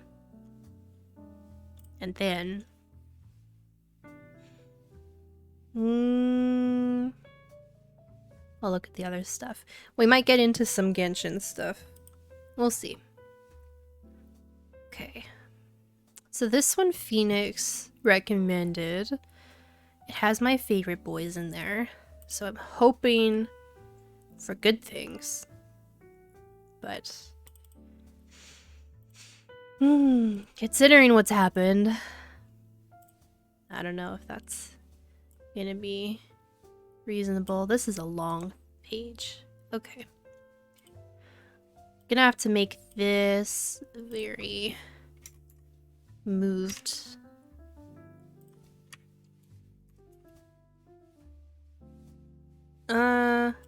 Less smooth. I'm gonna have to. Dang, I'm gonna have to.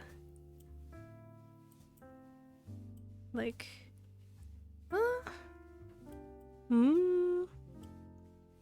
Maybe. Could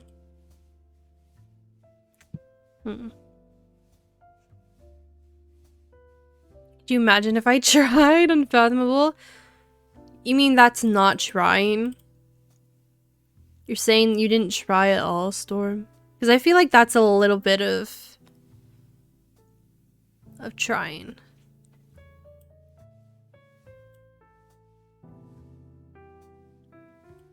I think I have to make this smaller. Even still, this might be. Yeah.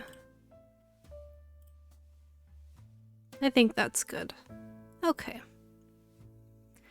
I'm also allergic to snow. I don't know if I'm looking forward to seeing why he's allergic to snow. My poor boy. But we will find out why he's allergic to snow. So I wouldn't troll you, Hallie. I'm too innocent. I believe you, Phoenix. It's just after reading all this stuff, it's you have to understand. You have to sympathize with me, please. I had an hour. Good. Who knows? I have snow ideas. Oh, I know you do. You and your fluffy white snow, Nico. I know you do. I'm allergic to meat. You can't be... I mean, you can be allergic to yourself, but... I do. I definitely sympathize with you. Thank you, Phoenix. Thank you for sympathizing with me. Alright, let's get into this one. So it's called Bitter Snow. Summary is... With Toki's help, Masato learned something new about himself when they began filming the winter team's snowy shots for Setsugetsuga. I'm excited. Okay, here we go. Originally, the 3 parts of Setsugetsuga were all going to be filmed on sound stages. This made a lot of sense, logistically and economically. It saved on environmental footprint by reducing the need to move actors, staff, and props to various locations. A music video needed only snapshots from strategic angles anyway, and because they were filming an ensemble dance as well, using stages allowed them to all work together. From what he'd heard, this worked very well for the other 2 groups. He had expected to have a similar experience with his companions. He had guessed incorrectly, but he was the last person to realize. Masato had never seen fall snow before, at least not this close. He had been aware, vaguely, that it existed, but hadn't thought much about the details of their sets beyond his profound respect for what the production team was able to put together. So when they first filmed some of their singing parts on the main soundstage, where snow was indicated in the script, he was surprised to find that it wasn't all holograms or post-production effects. Instead, there would be physical fake snow blown down on them from carefully angled fans, and they would perform in that. They filmed the no-snow scenes first, in a variety of abstract configurations that were, Masato supposed, meant to be evocative of an ice palace. Based on Kami-senpai's mutterings, he had some rather distinct misgivings on that front, but refused to share when pressed. Then they sang, for a few precious seconds at a time, in a mild fake snowstorm. It was certainly novel, but Masato found himself wishing that he needn't have experienced it for the first time in front of a camera, and with his mouth open. He discovered, much to his misfortune, that fake snow tasted awful. When he mentioned it privately to the others, Ichinose agreed with a delicate shudder. Kami-senpai did not deign to comment. When the time came for the most scenic work, however, turning the corner on the soundstage to see white fluttering down from overhead despite the room temperatures felt a little bit like magic. Stepping into it hadn't dispelled that notion. There were cold fans up to improve... That's a big word. Verisimilitude? Small hints of snow blowing into his face, his hair, his costume. Ichinose and Kami-senpai strode onto the set as well, traced the path where their footprints would be made with CGI, complained, Ichinose mildly and Kami-senpai with more vehemence, about the snow blowing in their faces. Masato did his best to grin and bear it. The snow didn't stop coming though. His face started to itch from the constant tiny pricks against it, though he did his best not to touch his makeup so as to avoid ruining continuity or the makeup artist's hard work. They didn't have very many lines in the snow, but he did his best not to swallow any. Then one got in his eye, and it was a struggle to get through the current shot before he was rushing off to the makeup room to beg for a hand mirror. He felt ridiculous, but also his eye was on fire. Ichinose followed him less than a minute later, placing a feather-light hand on his arm to avoid startling him too badly before leaning in. "Are you alright, Masato?" "I'll be fine," Masato said, embarrassment making him curt as he tried to fish around for the bit of foamy plastic. What was this stuff even made of? As his eyes watered in the mirror. Ichinose waited to speak again till he'd managed to fish the cursed bit out and was blinking madly, trying to tell himself that the stinging sensation was fading. "Your eyes are red," he said solemnly. Masato cursed briefly. "Will it show in a close-up?" "Let me see." Ichinose leaned in, turning Masato's shoulders so he could see the light falling directly into his face. "Yes, I think it will. Actually, it's not just the whites of your eyes, Ichirikawa-san. Have you had any issues with your complexion recently?" Confused, Masato let Ishinose turn him so he was staring at his whole face in the mirror. Makeup made things more difficult to spot, but yes, the skin around his eyes was red. Both eyes, despite the snow only getting in one. And his lips were also discolored at the edge and too puffy, and there was redness in general peeking out from under the makeup. Masato frowned at himself in the mirror, trying to wrap his head about what was going on. You're right, but I'm going to talk with the set manager, Ishinose said, and steered Masato into a chair.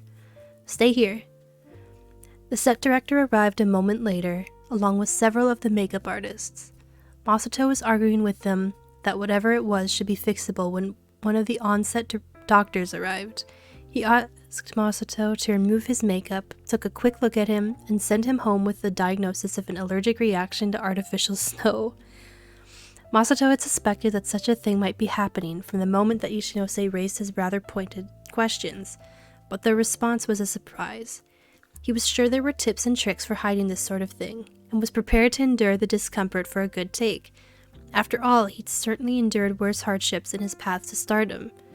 But when Ishinose knocked on the door to his dorm, he came with a variety of skincare and first aid products and the news that they would be changing to an on-location filming venue. It was the right time of year that the more northern parts of Japan still had snow, at least at higher elevations, and apparently Shining was already trying to spin it in favor of verisimilitude. I'm sorry, Masato apologized. It's been hard enough trying to coordinate everyone's schedules. It's not as though it's something you can control, Ishinose said. Besides, even for people without allergies, fake snow isn't the healthiest thing in the world. It can cause irritation in the skin and eyes, as well as the airways. You're doing me and Camu-san a favor, really. Masato chuckled ruefully. I wouldn't go that far. Perhaps not, Ishinose fiddled with the small pile of items he'd brought along with him, reorganizing them. You're feeling alright, though? I wish I could stay longer, but I have another gig to get to. If you need help, please feel free to... Ishinose, Masato said, cutting him off. His voice did nothing to hide his fondness or his faint amusement. Ishinose was more than a little shy, but sometimes his care showed through most obviously in fussing. I'm absolutely fine. Thank you for getting these for me. Please don't overdo it. Ishinose blushed. Of course not, he said, not meeting Masato's eyes. I'll see you later. Do you like snow? Masato asked. Ishinose, already on his way to the door, paused. I don't dislike it, he said thoughtfully. We don't often get much snow in Fukuoka, or Tokyo, for that matter. We used to have it back home, Masato said. Some years enough to play in. Ma used to slip away outside whenever she could on snow days, and I would spend time with her when I could. He smiled at Ishinose. I'm looking forward to this, I think. Ishinose smiled at him, warmth lighting up his face. I'll try to as well, then. He left, and Masato started sorting through the frankly excessive pile of care products. He appreciated the gesture, but knew, though Ishinose likely didn't, that his conscientiousness had already done plenty of good by itself.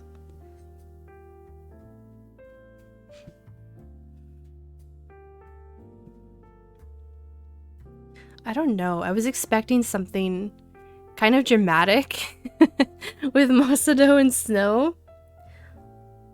That was so, like, very, very on set. But yeah. It was cute. He's allergic to fake snow. That's funny.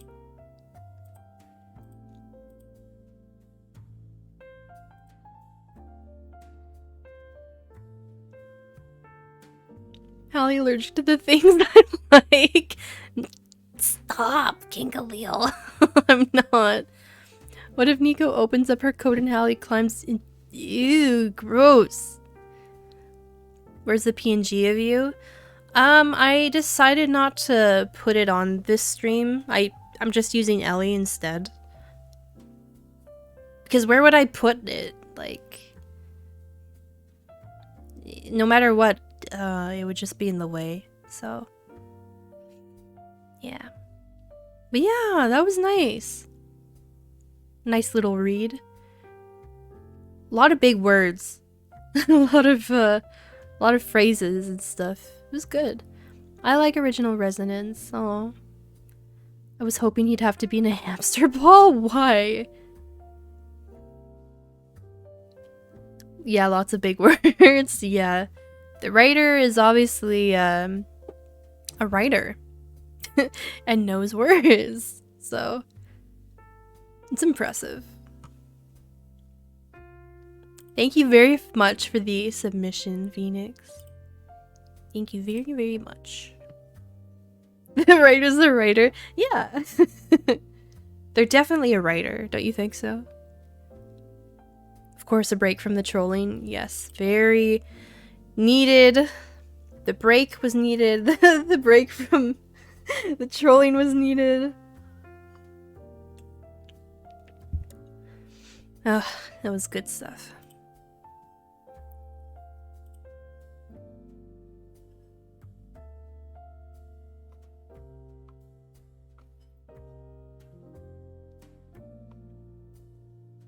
What is... Oh, I think... What is this? Oh, I think this is the other one Phoenix submitted. I think so.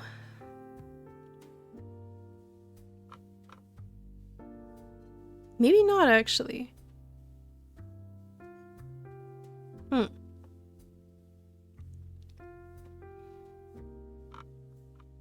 See, everything was so quick. I don't even remember where I got this one from. What? Where did this come from? I'm so confused. It wasn't Fox. It has to be.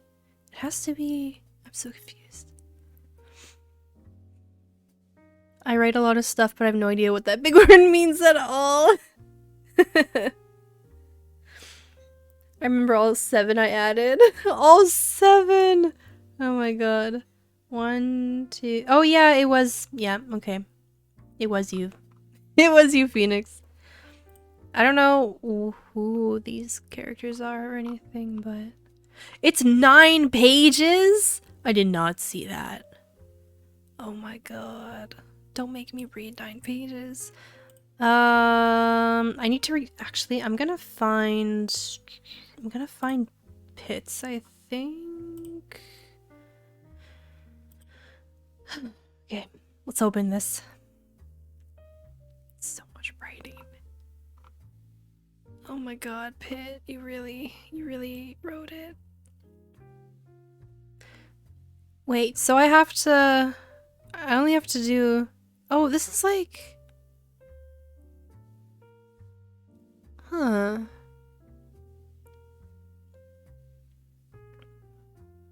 This is kind of cool. Roll a random number. Pits is like a POV kind of a thing, and it's a lot of writing. Do I just have to read the prologue though, because it's not finished, or... This is so much writing. Oh my gosh. I tried to channel my Genshin experience into the second fanfic. Yeah, I can tell.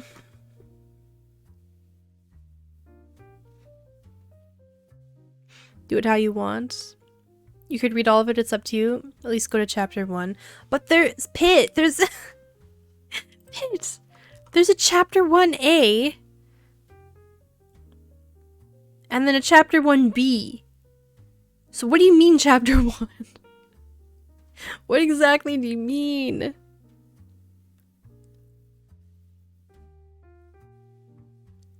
The prologue itself is 3 pages. 3 big pages. I write a lot of words because I'm a writer who writes like a writer. Yep, that's a quote. That's an absolute quote. You're welcome. Pick one of the chapters. Just randomly pick one of the chapters? Is that possible? You remember the Sussy Miko fanfic a long time ago? Should I see if they ever updated that? No! I mean, you can if you want to. I'm not reading it. The prologue, then choose from there. It says on there. I know, but then I have to read more than one chapter. The prologue counts as a chapter.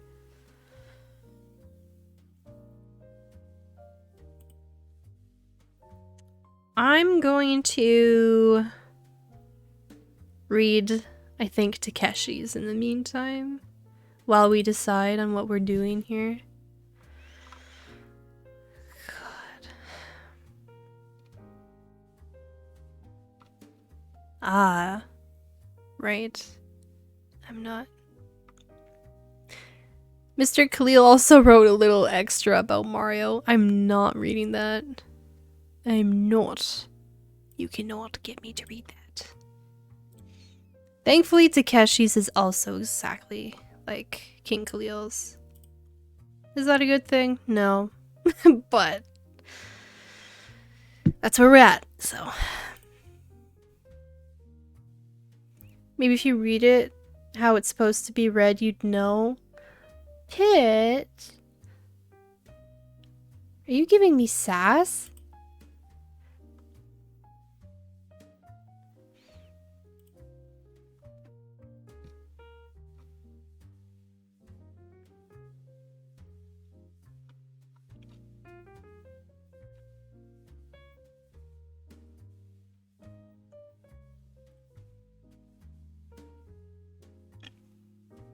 This fanfic stream's given me more confidence in writing and sending these to Hallie. Okay, this was a big mistake. A big, huge mistake in doing. I'm having fun though. I like reading stuff. I don't think I'm being very emotional about it. I'm kind of just trying to read regularly. But I mean, I'm glad you guys are enjoying it.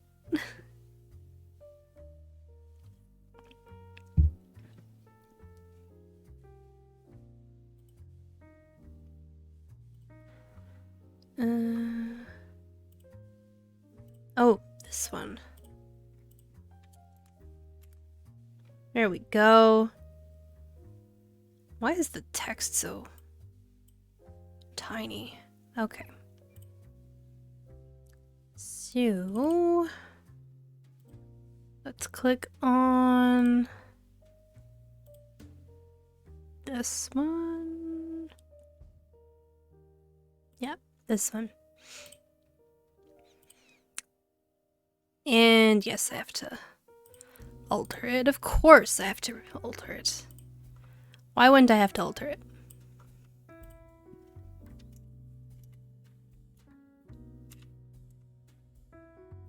Oh, maybe that's okay. Yeah. That should be okay. Sure. Okay. Let's go with this one. You can read along with me. Because this is also awful. Like, not awful, but... God. Okay. Here we go. Also not titled. One early cold winter morning, Hallie was walking towards her new school, Otonokisaka High School. Finally, it was her time to explore and experience new things in the world. With all that happy thoughts going on in her mind, she forgot where she was walking and accidentally slips on a rock. As she was about to faceplant the pavement, a hand reaches out from behind and grabs her by the waist. Hallie's body twists around, and as her eyes slowly open, she sees a blonde ponytail girl holding her. As Hallie was daydreaming in class as always, the classroom door slides open. A loud gasp and scream from the girls in the class can be heard. As Hallie looks over ever slightly, a boy with blue hair and a lab coat comes in yawning.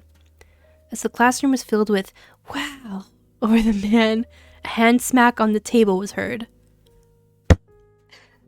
A blonde boy stood up from the front of class and yelled, "Shut up, you're all being too noisy."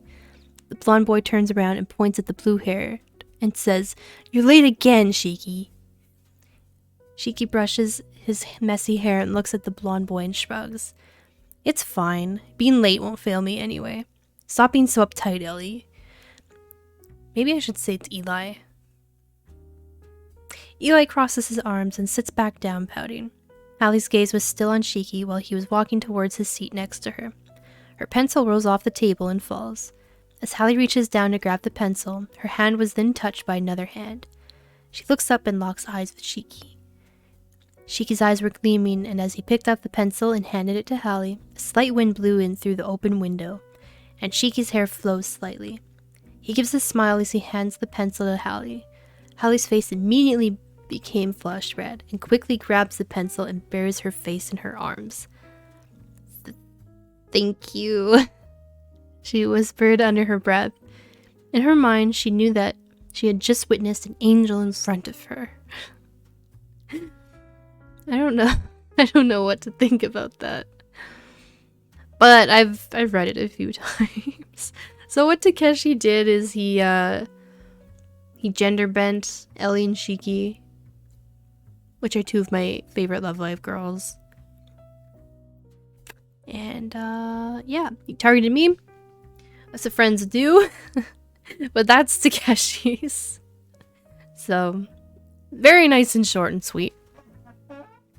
I should get the bot to read his as punishment.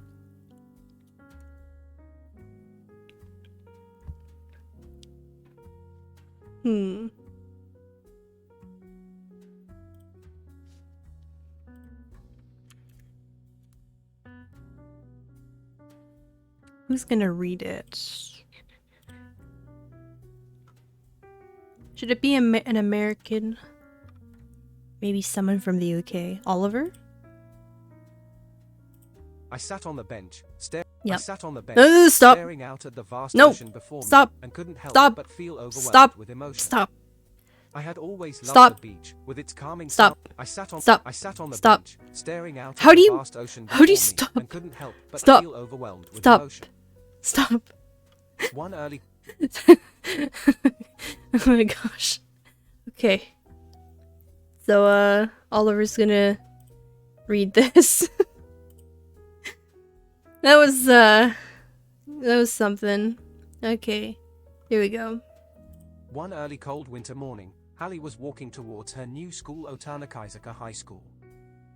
Finally, it was her time to explore and experience new things in the world. With all that happy thoughts going on in her mind, she forgot where she was walking and accidentally slips on a rock. Bench. As she was about to face plant the pavement, a hand reaches out from behind and grabs her by the waist. Hallie's body twists around, and as her eyes slowly opens up, she sees a blonde ponytail girl holding her. As Hallie was daydreaming in class as always, the classroom door slides open. A loud gasp and scream from the girls in the class can be heard. As Hallie looks over ever slightly, a boy with blue hair and lab coat comes in yawning. As the classroom was filled with "wow" over the man, a hand smack on table was heard. A blonde boy stood up from the front of class and yelled, "Shut up, you're all being too noisy." The blonde boy turns around and points at the blue hair and says, "You're late again, Shiki." Shiki brushes his messy hair and looks at the blonde boy and shrugs. "It's fine, being late won't fail me anyways. Stop being so uptight, Eli." Eli crosses his arms and sits back down, pouting.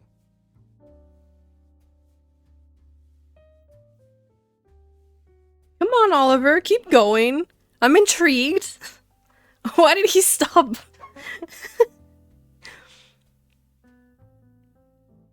Why did he stop reading it? Hello? Ah, limit reached. What do you mean? Boo! Okay. Anyway. I guess we'll never know what happens next. In Oliver's voice. But yeah, that was Takeshi's. I do enjoy that one, I guess. I don't know. It's good. It's interesting.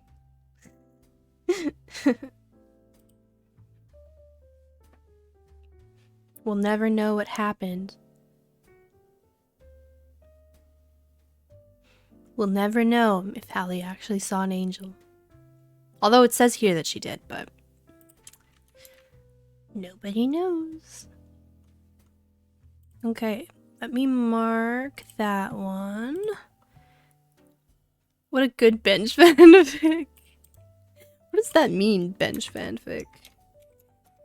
Like short? A shorter one?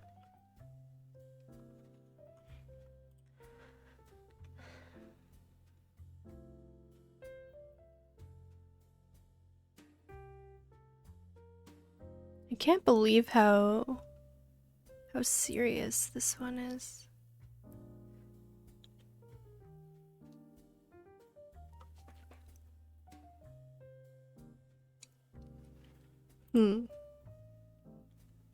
Okay, so we'll read Pitts next.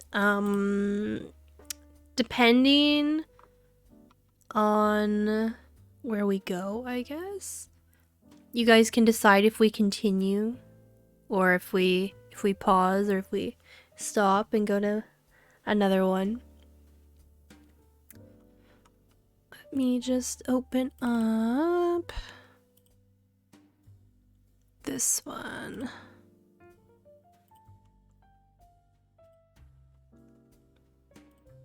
Move it over. Move it a lot over. Make it smaller. Whoops. 4.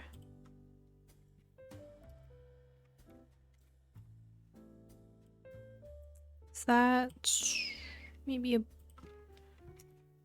bit more? Bit more. Okay, and then this side also. Nope, too much. Yeah. Right. And make it like this. Yeah, that should be good. Scroll up. I'm at the top. Wait. Oh, I'm looking at the wrong screen. This is the top. It's very official. Very, very official. Alright. So this one is about Rena in space. From what I remember.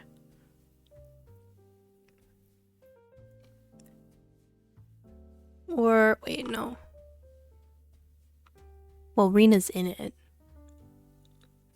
I know Kasumi's in it too. Maybe Nijigasaki in space. We'll find out. So, let's go on this adventure ride. Should I... Pit, do you want me to read the... like, the official copyright stuff? You don't have to read italicized? Okay. So specific. Just the historical stuff? Okay. Sounds good to me.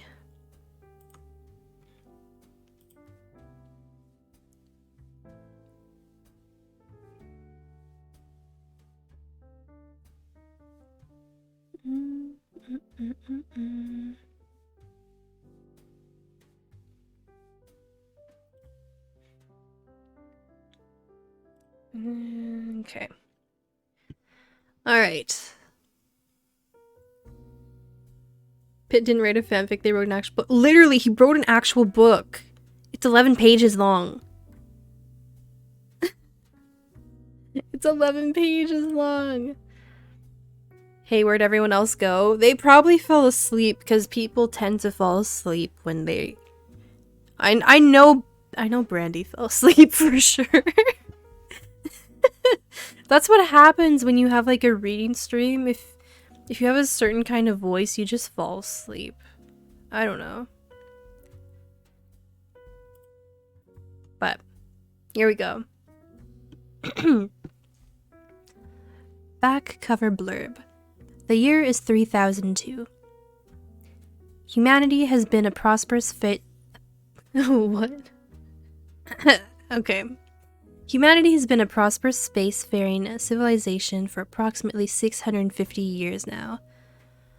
Once the collapse of the United Space Peace Organization, USPO, in the year 2567 occurred, everyone was at each other's throats. Battles ensued, and chaos finally reigned supreme. This intergalactic conflict has been raging for centuries, and yet no one can come close to claiming victory. Forced into an unapologetic galaxy, they need you to save them all, or die trying. Meanwhile, 25 light years from the commanders of Ascendancy's capital, resonance is brewing. Dun dun dun. Pitt, do I have to read the historical events list also? Quad touching. Naiad? Is that how you say it? This is very Star Wars. I love this. I could see the captions going down right now. It's almost tomorrow. No, it's not. You still have another hour, Storm. My book is, I think, almost 400 pages. So, I've written a lot too, but it depends, because, like, right, you can write a lot, but that doesn't mean it's good. There could be a lot of crap in there. But at the same time, you could write, like, 2 pages and have a really invigorating storyline. Yeah. I'm very interested in what Pitt did, though. So, I'll read the historical event list. July 2nd, year 2331. Humanity achieves faster than light travel, enabling access to intergalactic progress. November 27th, year 2567. United Space Peace Organization, USPO, internally collapses, anarchy ensues. Year 2570. A full-on intergalactic war begins between the Love Life Corps and Quad-Ching Corp. Year 2649. 2 mysterious wormholes open up less than 1 light year away from the Love Life Corp solar system. What was that? Pitt, don't be editing this right now. You distracted me. Year 2725. Quad-Ching capture Nijikasaki's home planet, further escalating the war between the two factions. Year 2727. Love Life Corps offer up 600 billion credits for the return of Nijikasaki's Quad-Ching locked planet. Year 2730.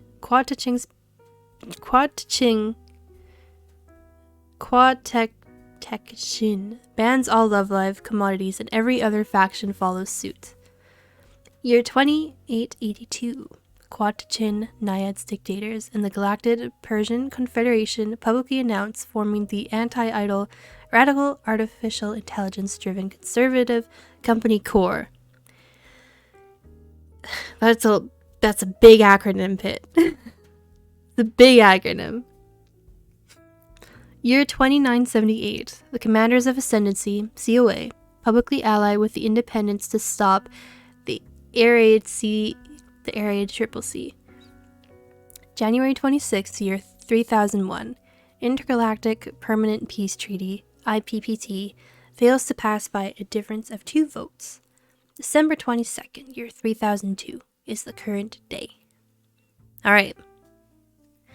Into the prologue.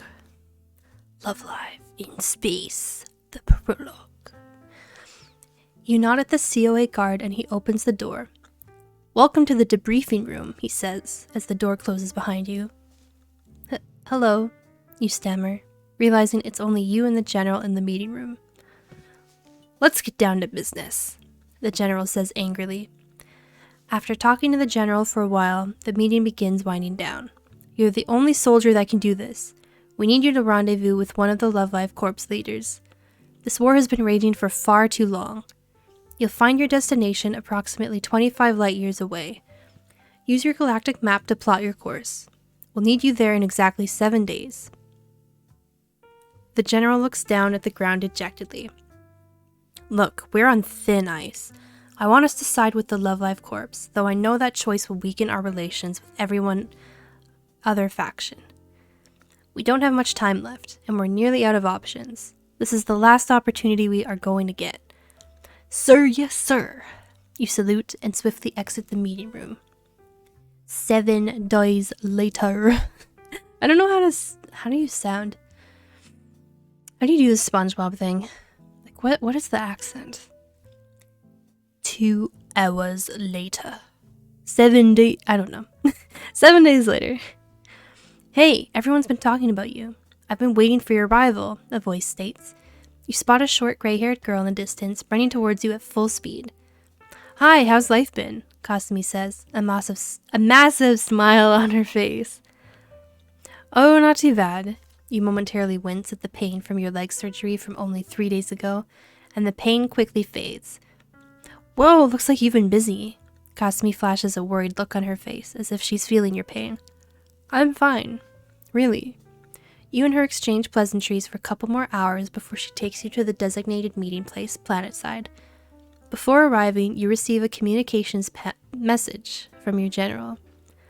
How is the meeting going? The text reads. You feel your stomach sink. You only have 2 more hours left in the day, and this trip will take at least 15 minutes. I gotta think of something and quick, you think to yourself. Okay, so like I said, this is a kind of a decision-making story.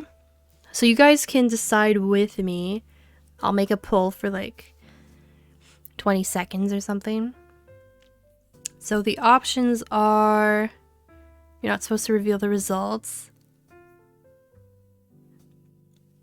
Oh. Well, how am I supposed to hide it? How am I supposed to hide it?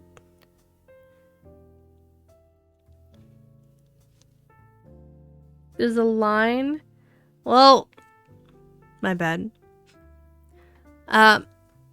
So should we say truth, lie, or wait?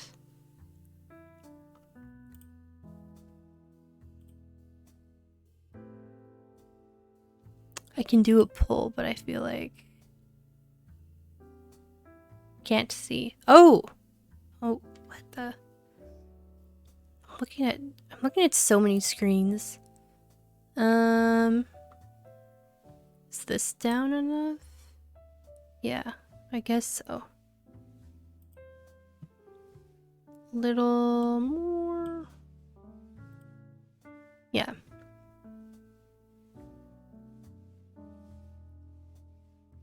Put the thing up on stream. Oh yeah, I guess I could do that. That might, oops. That might help. Let's do this.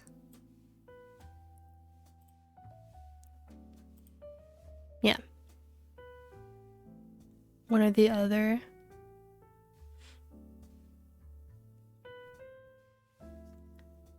I think everyone's sleeping.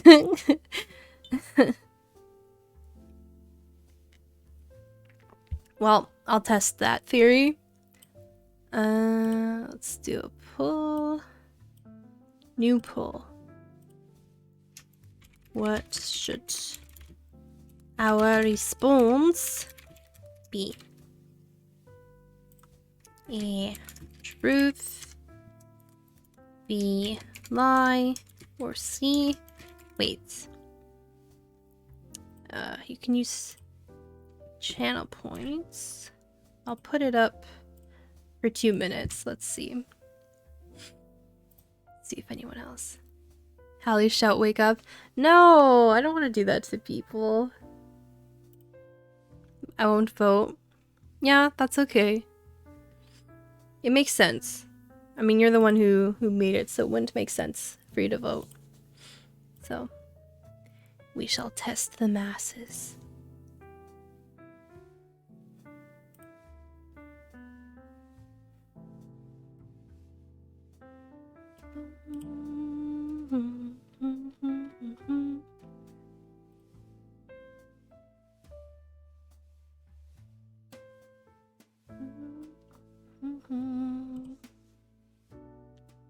Where's the poll?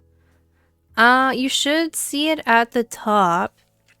If you click on the arrow, you can vote. I'm gonna do this one. Oh, I can vote. Cool.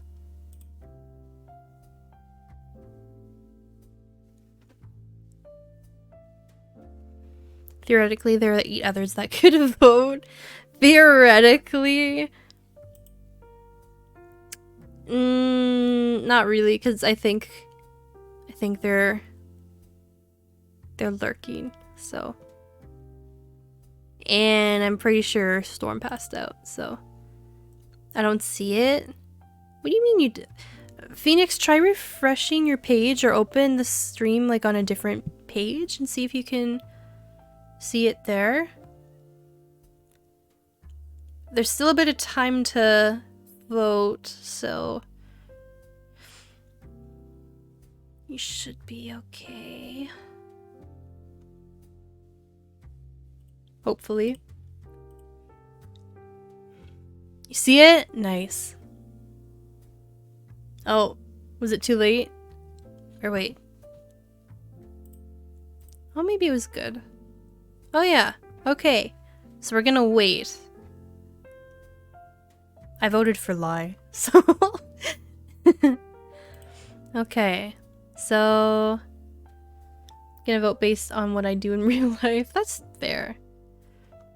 So we are waiting. Don't respond to this text. So your COA reputation is slightly reduced. Uh-oh. We should have lied. That's okay.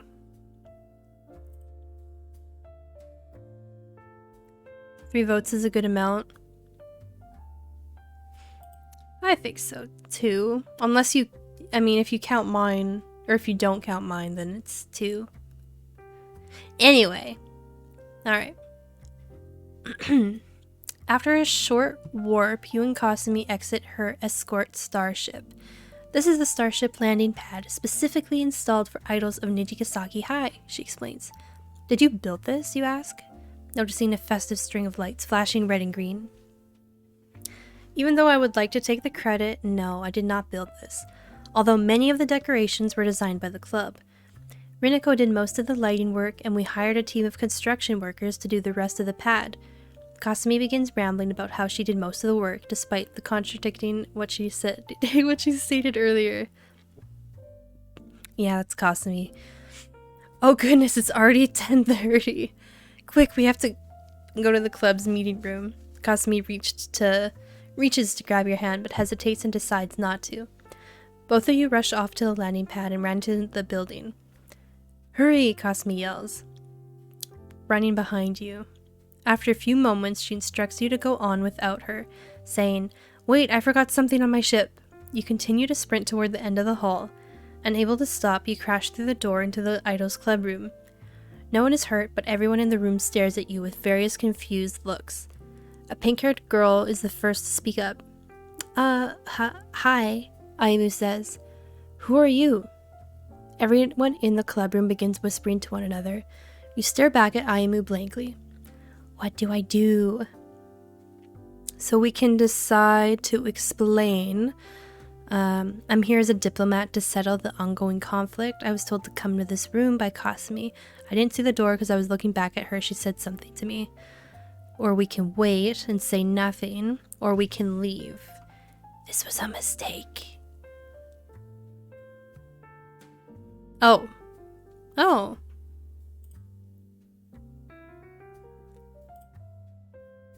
Does this give away too much? No, that's good, okay. So, what should we do?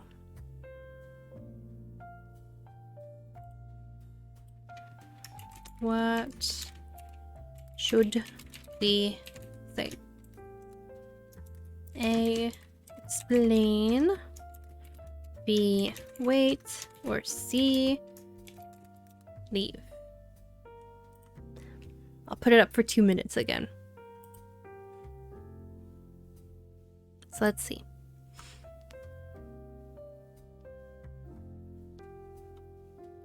Oh, the eye.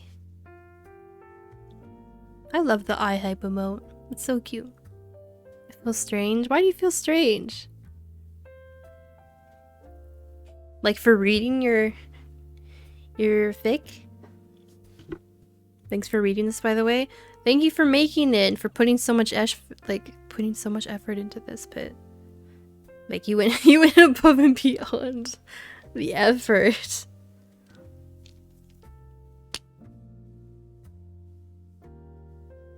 Then again, I had no expectations. Like you could have written a sentence and I would have been happy.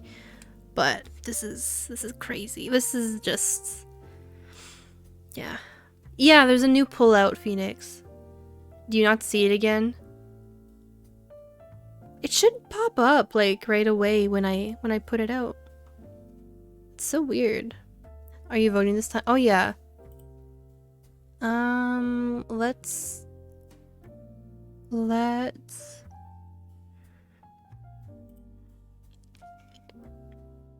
Oh.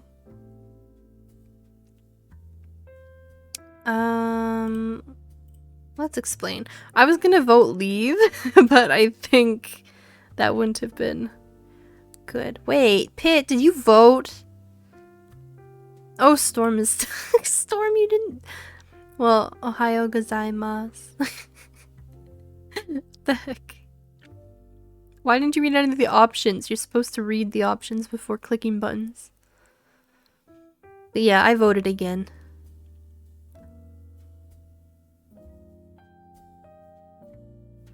Alright, so we're explaining. I will not vote. Yeah. Fair enough. I was sleepy. You're still sleepy, Storm. You're still sleepy. Don't lie.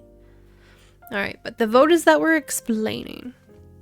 So we're explaining to Ayumu and the Nijigasaki girls that we're here as diplomats to settle the ongoing conflict. We were told to come to the room by Kasumi. We didn't see the door because we were staring at her because she's so cute. And she said something to us. So our Love Live Corp's reputation's increased. That's nice. We're not keeping track of like our levels or anything because I don't know. I wouldn't know how to keep track of that. Anyway, okay. Oh, go up, go up, go up. There we go.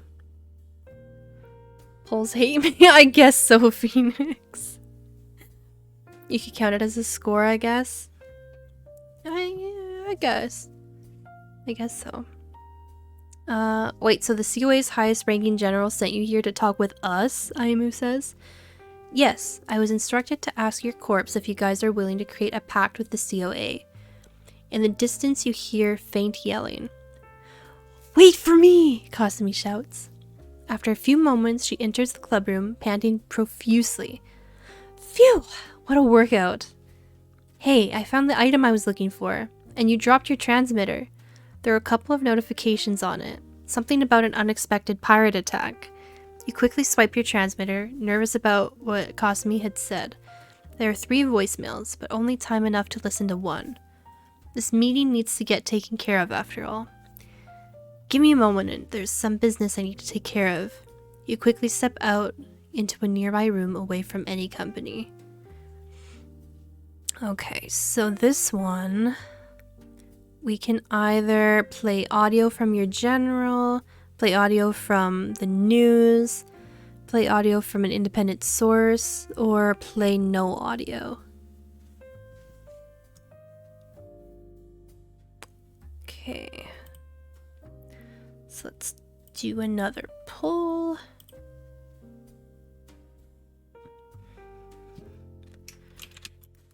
Should we play audio? Oh, well, they're all play audio except the last one.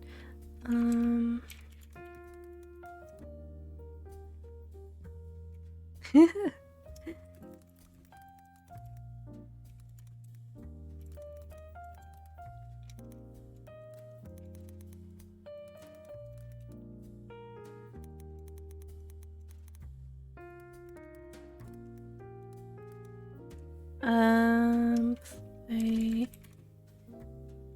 Independence Day. Independence Day. Oh, I can actually fit that. I didn't think I'd be able to. Okay. Another 2 minutes is going up.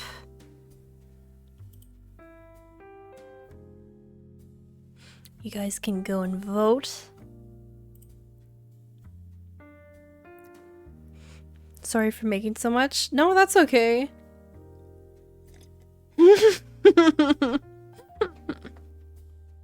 That's the options, Pit. What are you talking about? Those are the options.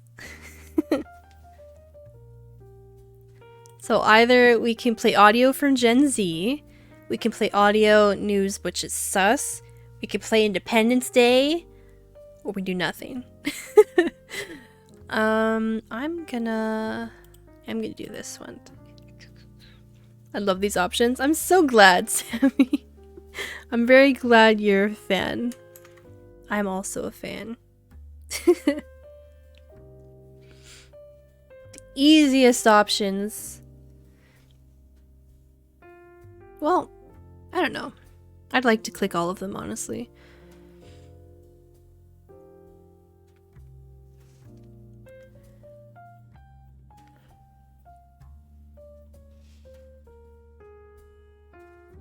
Let me give you some context. We have context, though. It's right there in the story. Unless there's more that you're hiding. Dun dun dun.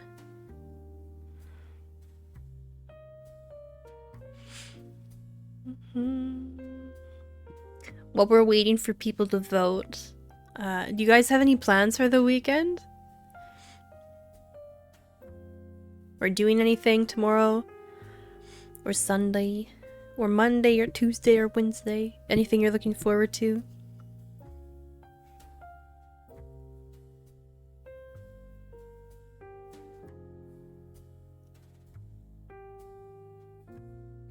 For the mod, for the game, I was trying to make you got relation levels with each faction, and so that's what the thing means.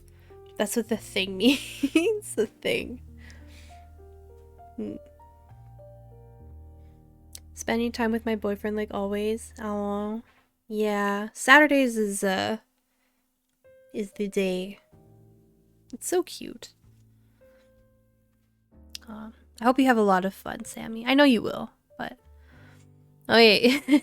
So we are going to play Independence Day, which means we chose C. So we're playing the audio from an independent source. Independent battle fleets have surrounded the pirate terrorists engaged in battle approximately 1/4 of a megameter away from Chicomoztoc, I think. Currently, several millions of people are being ordered to evacuate the spaceport. No further information is known, and no motive has been found for the pirates yet. More information to come. So, oh, cool! Your independent reputation's increased. Nice. That's cool.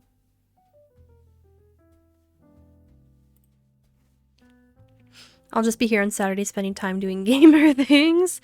That sounds fun. If we play Independence Day, we gotta play that one part of the song. Yeah, where Mamo does some unspeakable things.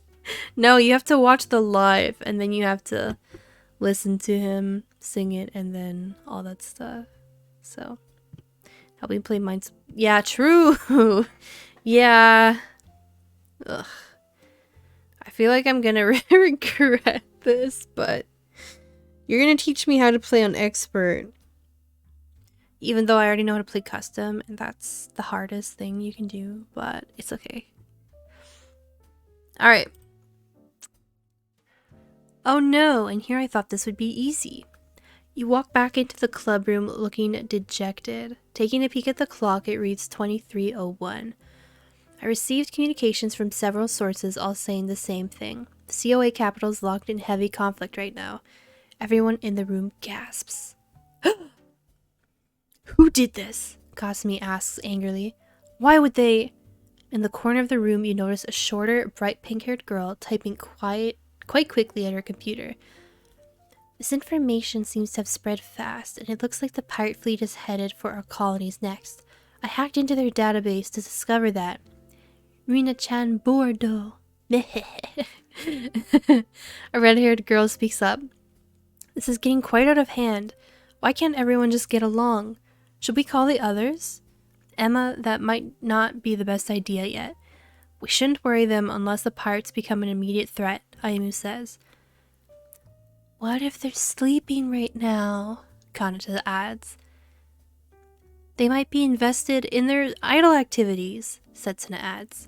You quickly interrupt before more time gets wasted. Right now we have to discuss our factions' relations with each other. You begin discussing Arid CC, and the conversation begins to get heated. Look, I understand we aren't allies yet, but we are running out of options. Ayumu, what should we do? Kasumi asks worriedly. You know, we weren't really assuming you were the bad guys. I know we've gotten off on the wrong foot and we won't reprimand you. However, I request only one thing of you for this alliance to go through. You must accept commission into our corps, Ayumu proposes. With 1 minute remaining in the day, you decide to finalize the contract and join forces with the Love Life Corp. One final handshake between you and Ayumu. The COA are now officially allied with the Love Life Corps. What will you do next? Dun dun dun. Oh.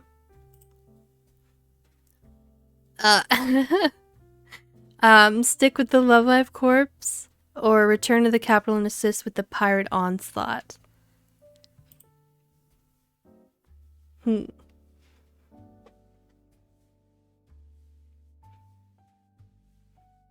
I went too far.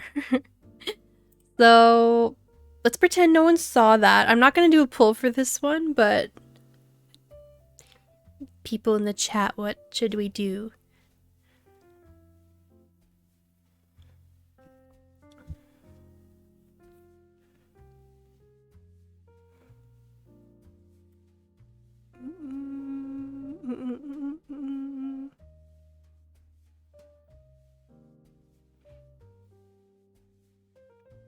Love Life Corps to the win.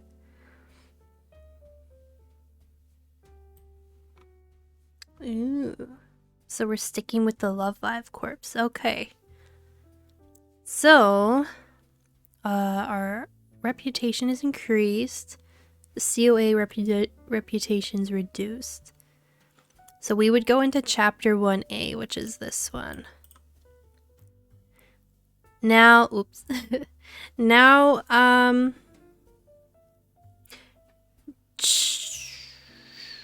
this is the part of the show where Larry comes out and sings a silly song. So here's where either we stop with Pitts or we continue, or we stop and read a different fic, and then we can read his in the next fanfic, like the next chapter, because yeah, there's obviously someone is gonna redeem this again. So, and it is getting late also, and I don't know how much longer my voice is gonna last with reading, so you guys can decide. Let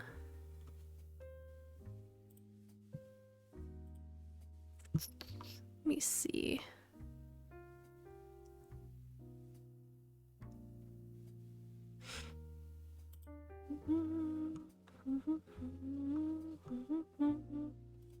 I'm gonna play some. Let's do. What is this one? Let's play this one. Here you go.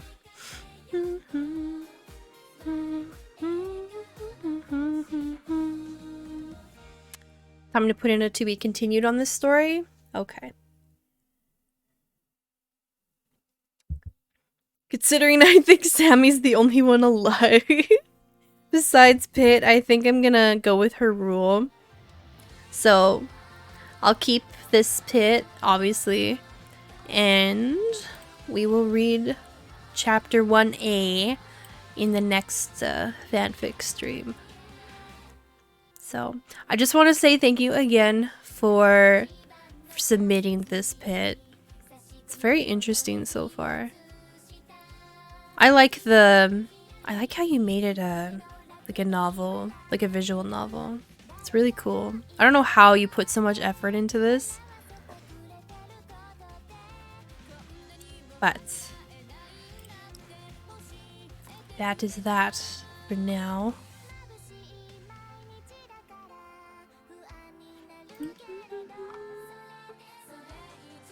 Oh my gosh.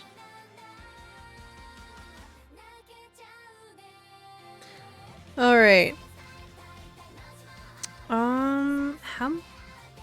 Let's see. 1, 2.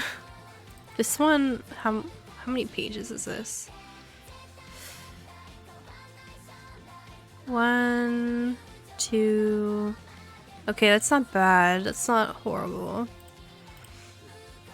1, 2, 3, 4. I think I still have 4 more things to read. God. So, we're gonna keep trucking along here. I'm tempted to try something like that myself. It's gonna take a lot. It will take a lot, Sammy. I have full confidence you can do it, though. I noticed a couple inconsistencies.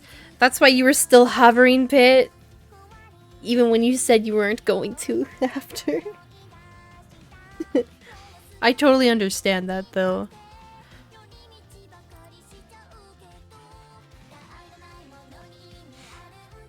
But, I mean, I couldn't tell what you're talking about, like, for the inconsistencies. Okay, let me grab...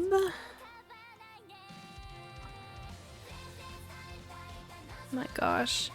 This one... This one's a few random things. We're getting into Genshin territory now. Unless... Hold on.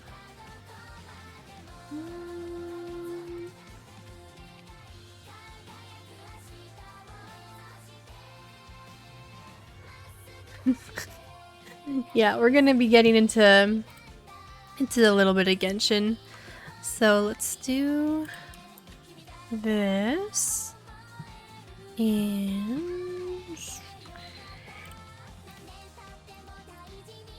go to this. Okay. We'll pause the love live. Go back to the smooth coffee shop. And... Whoop, not that one. This one. Oh! It's not even... Oh, it's not showing. Oh!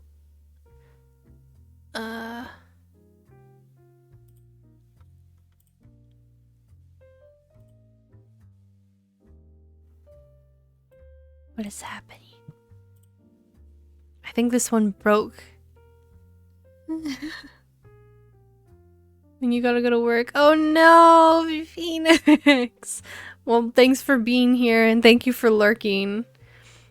I hope you can hear this in the background. Let's show. Oh my gosh, it's not. Why isn't it? That is so weird. Oh! Oh, I see. I see. I think I see. So my English teacher, and she was like, yep, this sounds like you.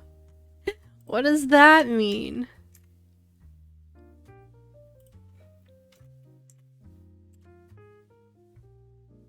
Oh, is that pretty good? Oh, never mind. Go out. go out.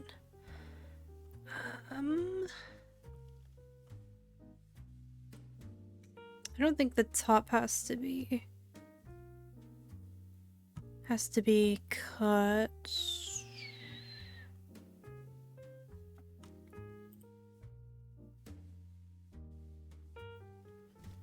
Wait, what is this taking? Hold on. Hold on. Oh, this is not it. This is not it. This one.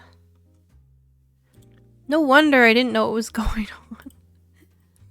Okay. So we'll go 300 and 300 and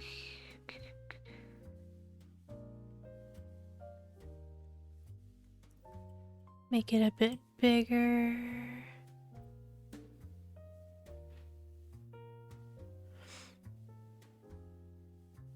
Oh, you're going to sleep, Phoenix. I thought you were going to work, but right, you work tomorrow. Okay.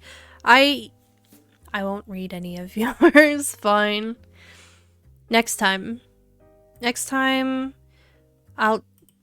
Hopefully I can do this earlier. But I hope you have a great day at work tomorrow. Sleep well. Okay. So this is a bunch of random copy and pasted Genshin fics that Storm kept putting into the chat in Discord when we were watching movies. For whatever reason, he was doing that. So I decided to save them. I think I saved all of them. So this will be fun. Next time I have to go to sleep so I can go to sleep. Yes, please sleep. Good night, Phoenix. Next time do this earlier in the day. I literally couldn't pit. I came home, like, I worked till about 5 and then I went out and then my family and I went and had supper and then I came home at about 7:30 and then like I couldn't. Like I always work until 5, so I can't really do it any earlier unless it's on the weekend. I guess I could have scheduled it for Sunday, but because I can't tomorrow. Next time. I'll think about it next time. Was it when we were watching those Christmas movies at Being Girls? Yeah. Because that was during the time I was taking submissions.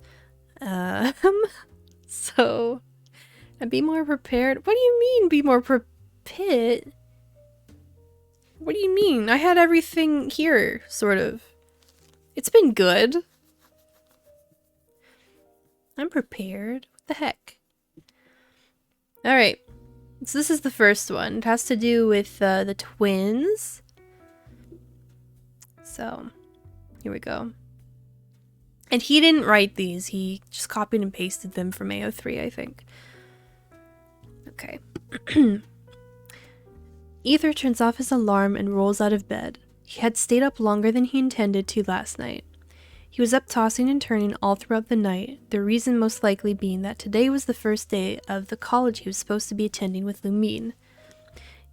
Ether got ready for the day, brushing his teeth and hair, finding an outfit to wear, and getting all his needed supplies for his day at school. He ended up wearing a black crop top with an unbuttoned yellow button up over it, black pants with a yellow belt, and yellow earrings along with the necklace that matched with his sister's. He then left his room and set his things in their living room, before heading to the kitchen to make breakfast for him and his sister. After a short while, Ether had made French toast, eggs, bacon, and sausage. Lumine still hadn't left her room, so he went towards her room to make sure she was awake. He opened the door to her room and heard the faint sound of music playing. She still hadn't gotten up. He walked over to her and pulled off her blanket. I made breakfast. You need to get up. We have school soon. Lumine yawned and sat up. She grabbed her phone off her bedside table and turned her music off. School? Oh yeah, school! She quickly got out of bed and Ether left the room. Ether set out 2 plates for the both of them while Lumine quickly got ready. Lumine ended up in a white dress with small stars on it, a light blue cardigan, white long socks, and her necklace that matches her brother's. Lumine came out of the room with her school stuff and set it next to Ether's stuff and went to sit at the table. Breakfast smells amazing. Thank you for making it. I totally forgot we even had school starting today. You're welcome, and it's a good thing I remembered we have school then. They had their normal morning conversations while eating. After finishing their food, they both put away their dishes and washed their hands. Hey, we still have some time before we have to head out. How would I braid your hair for you? It would help keep it out of your way today, Lumine said to her brother, noticing his let down hair? Sure. Oh my, sure, I would appreciate that. Thanks, Lumine. I didn't see that. It said sure in the next line. Anyway. Thus they both sat on their couch, Lumine braiding Ether's hair before they both got their things for school and headed out for their door to the new school they would be attending. So that's the first one. I think there's 4 little stories. So this is the second one. It has to do with Xingqiu. My son! Xingqiu had never been to an actual school before. He had always been taught from home. He's from a very rich and respected family. His family had made him get taught from home because they didn't want him around any people who could be a bad influence on him. So Xingqiu had been stuck with only talking to maids, butlers, and other workers for his family, and sometimes he had to talk to people from other rich and important families. He had an older brother, but they weren't that close. His older brother was the one that cared a lot about business and other things important to their family. Xingqiu enjoyed reading and martial arts. He had convinced his family to get him a trainer at one point, but it didn't last too long before his parents changed their minds because it was getting in the way of the more important things, which meant his studies. But today, Xingqiu was going to a college where he would actually be going and attending with other people. He was surprised his parents agreed, but because his brother was there to help out with family business, they thought that Xingqiu was old enough that outside people wouldn't affect the way they taught him. They also wanted to make sure he was good with places that had a lot of people. It could be helpful in the future for the family. Xingqiu had gotten his stuff ready to go to school and headed downstairs to eat with his family. He went and sat down at the table his mom and dad were already at. Not long after he sat down, a maid came and set food onto the table. After a little bit of eating in silence, Xingqiu spoke up. I asked if I could stay inside the student dorms. Have you guys thought of your answer? His dad finished the food in his mouth before replying. Me and your mother have put a lot of thought into it, and we decided as long as you stay in touch and prove that even with the influence of others, you will still be a respectable man, you may live in the dorms. Xingqiu smiled. I appreciate that. I will make sure to stay in touch with you guys, and even being around new people, I will still be the same person. They all continued eating. Xingqiu finished his food and got up. A maid quickly came and grabbed his dishes and cleaned the table. Xingqiu headed to the door with his stuff and looked over to a butler who was standing by the door. I need to write to school, please. Yes, sir. Xingqiu then left to school. Xingqiu had soon after arrived at school. Xingqiu and his family were quite well known, so he did get a couple stares, but aside from that, he was happy to be around new people without supervision. He was happy to be away from his family. Xingqiu didn't ever fight with his family or anything, but he definitely didn't like them. For the past year or 2, they have wanted him to find a rich girl to marry to help out the family. He had been introduced to a lot of girls, but he never fell in love like his parents wanted. He definitely tried to. He tried to fall in love with one of them, so his parents would be happy, but he never did. He could never figure out why he would never fall in love with any of them. They were all pretty and respectable. His parents even suggested an arranged marriage before. For some reason, Xingqiu felt even more against that idea. But now, Xingqiu didn't have to deal with the pressure of his family's expectations, at least for a little while. Xingqiu spent the day doing normal college things, going to classes, eating a small lunch between classes, and then going to the next class. He didn't have any friends, but that was no problem to him. He thought he could probably make some eventually, but for now, at least he isn't with his family. A few days passed by, and now it was the weekend, which meant that he would be moving into the school dorms today. He had to move in late because of his parents, but luckily someone had already moved out of the dorms, so there was someone living by themselves, and Xingqiu was supposed to be moving in with them. Xingqiu was so excited for today. He hadn't really made any friends, but living with someone gives him a chance to actually make a friend, at least he hopes. Xingqiu had gotten his stuff and headed out of his house, but not without his parents once again telling him not to be influenced by others, and not to go against anything they thought of him? I don't know. He said whatever he knew would please them so he could just leave. He left the house and headed towards the school. It felt strange going to a school on a weekend and having no plans of going back home anytime soon. It felt strange, but nice. "Thank you for driving me," Xingqiu said before getting out of the car with his stuff. Huh?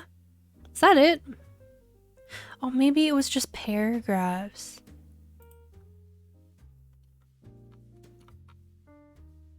Yeah, it's not 4 stories, it was just 4 paragraphs, but it was 2 different stories.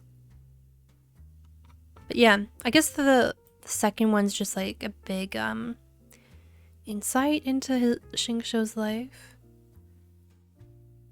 So that's that. Let me mark done on that one. Hi, Permafox, how are you? What did I pop into?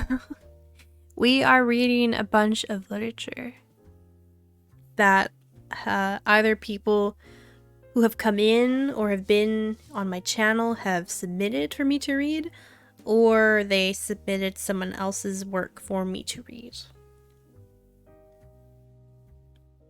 Because some person had to redeem the fanfic stream. So here we are. I hope you had a wonderful day, Permafox.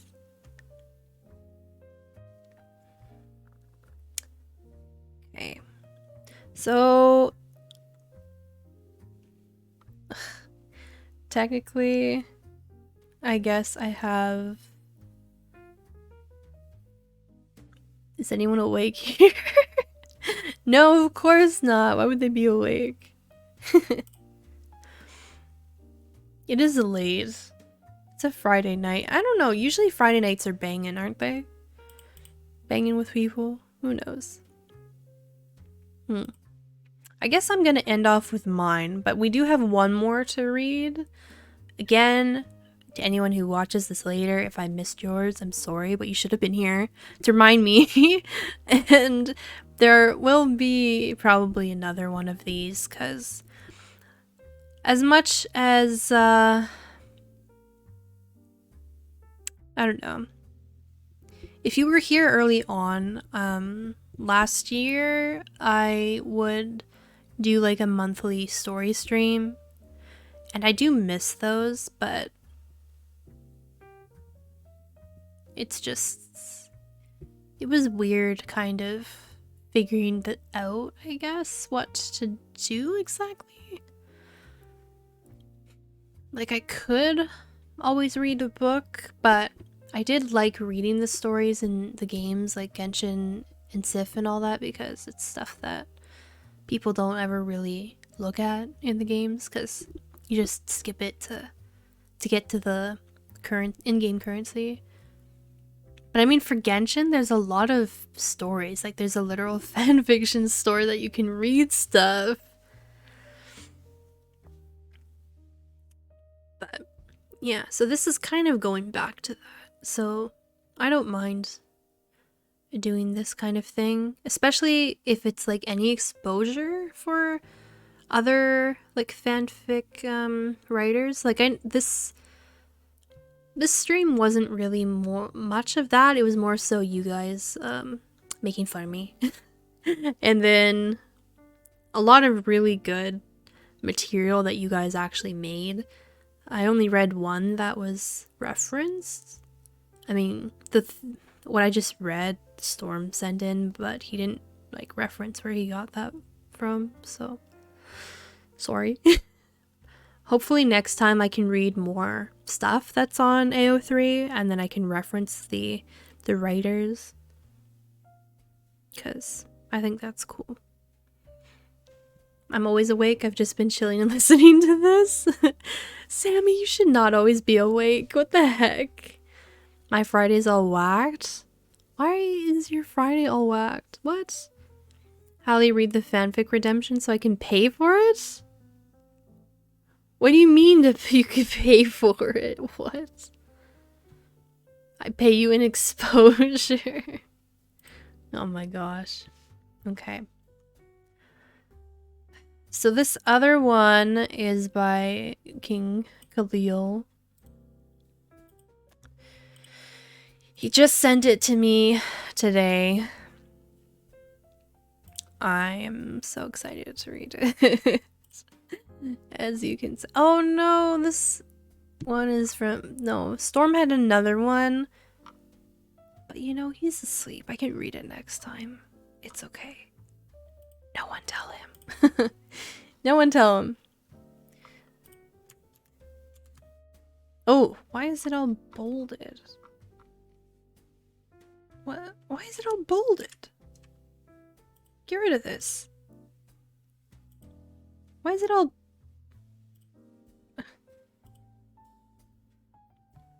It's so weird. Why did it copy like this? I don't even know if this was finished, but I'm gonna read it anyway and suffer and remember to never take submissions from King Khalil ever again, so... yeah.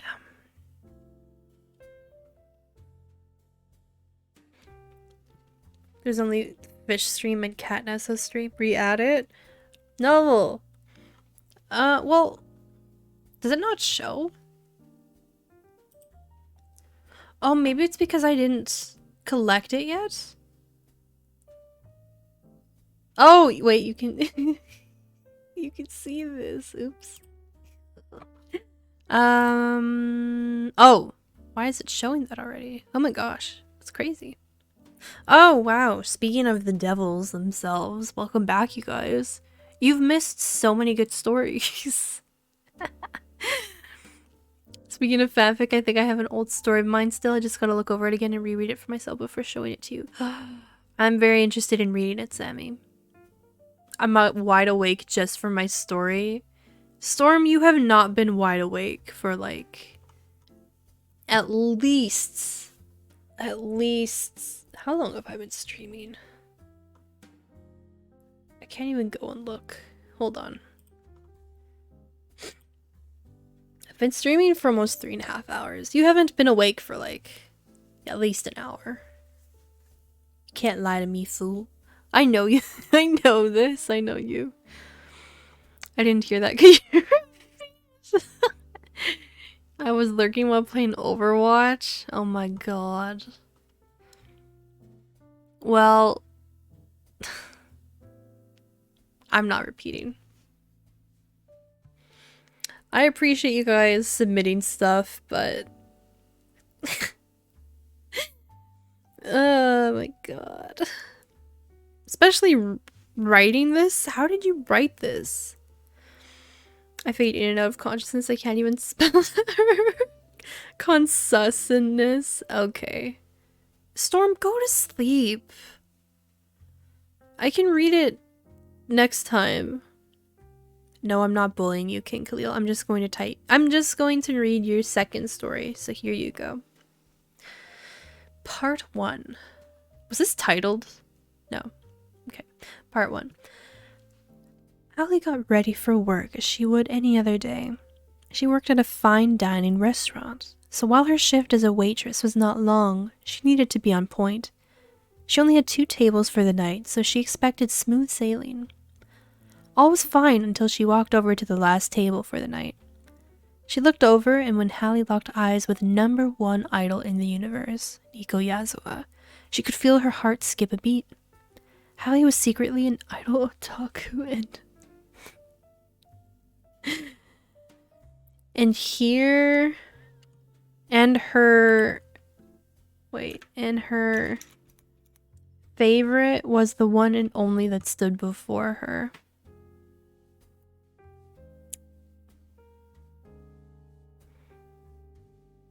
I wrote this 5 shots deep at 1 a.m. Why were you taking shots to write? Okay.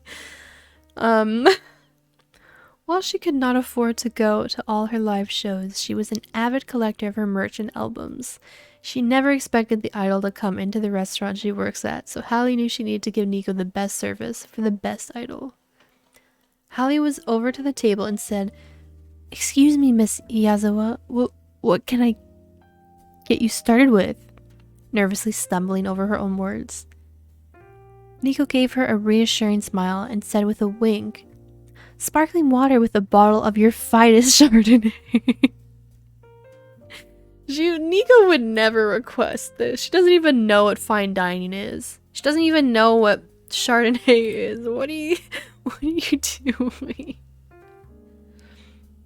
Shots or not, this is kind of weird.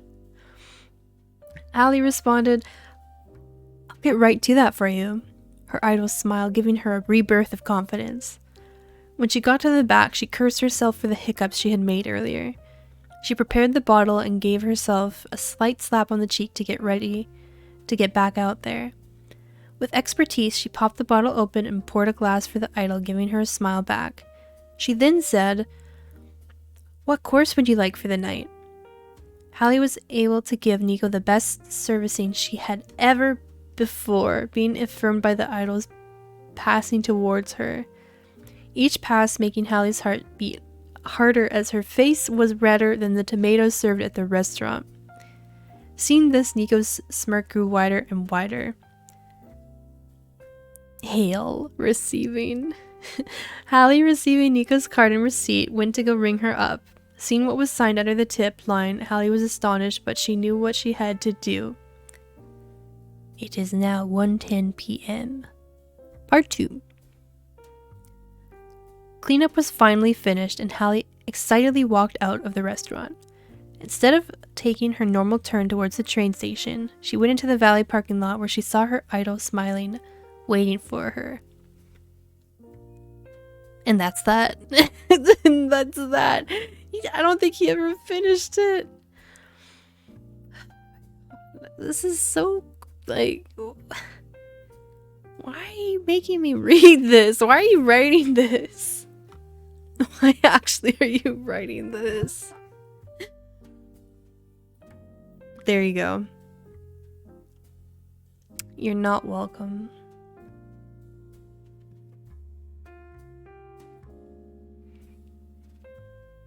I'm shocked that you didn't you didn't write anything about Amber. But then again, you wrote something about Nico and you wrote something about Michiru, so you were definitely getting to it. That's so heartless. That's so heartless. Au revoir for this one. Man. Alright. If Storm's waiting for his to be read, and then you're going to sleep, right? I still don't think I should read it. You're not even fully awake.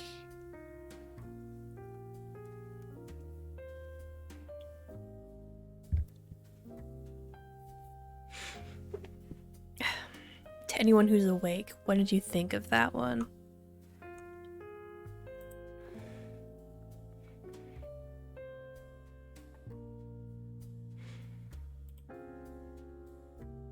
It was whack.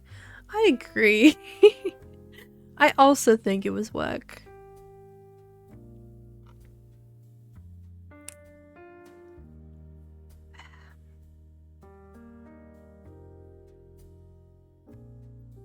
I could see you being a waiter.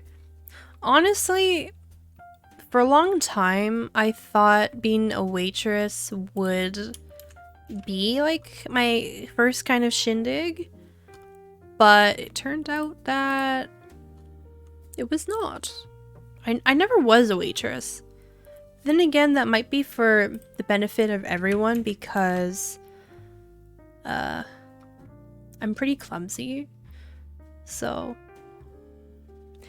and it's I don't know, I always found it hard to get a job when like you're in high school or when you're younger. Some kids in my school were in this program that went out to find jobs for young kids, but I heard really bad stories about that. Especially if you get put into Boston Pizza. I heard very bad times about that, so yeah, but I was never a waitress. I always thought I would be, but I wasn't. Yeah. You're gonna have to write all that down because I'm not gonna remember any of it, but here we go. I'm gonna have to write down what? The story? Do you want a copy of the story, Permafox?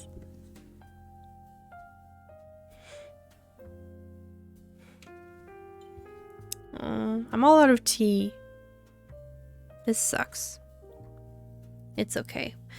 I guess we have one more story and then I'll read my little thing and then that will probably be the end of this stream.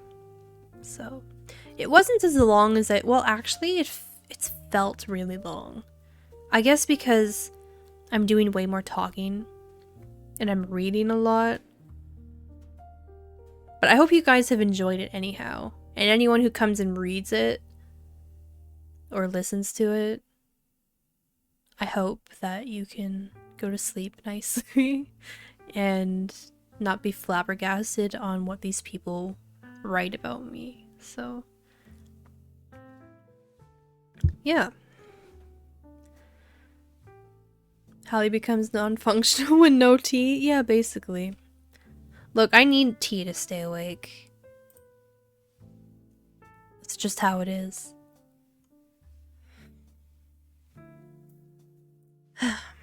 You got it. Sounds good. I'm definitely enjoying it like always. Oh, I'm glad, Sammy. I'm glad you're enjoying yourself. Okay. So this is 3 pages. It's not too long, thank goodness. Thank goodness. I think if someone actually submitted me like half a story or something like that, I think I would have to just read that for one stream, but they would also have to sponsor me because what the heck. Dude. One whole stream for one whole person? Nah, you know? I had to dip. What happened? King Khalil, I just read your story. What is... Do you not like listening to your story? I was literally complaining, and I was literally saying, you know what? You can go back and watch the VOD. I'm not repeating. Anyway. I can't believe you. You were probably here the whole time. How dare you? Anyway. This is Storm's story that he apparently wrote within 2 hours of the stream today. So I hope you guys enjoy it. It's obviously not finished. So, how come Storm gets like 5 slots? Because he kept sending me stuff. He only got 3. But then again, like, I mean, I told you guys, if you submit something, then I will look at it and I will probably read it. Storm happened to submit a lot of stuff. Phoenix also did, but it was a lot of AO3 stuff, and again, AO3 was down until like an hour ago, so I couldn't read that. That's just what a stream is for, so. If you're complaining, then you should have submitted more stuff. I don't know what to tell you. I should have submitted each chapter as its own. I see. You could have. But at the same time, I would have also known that it's all part of one thing, so I don't think that would have worked.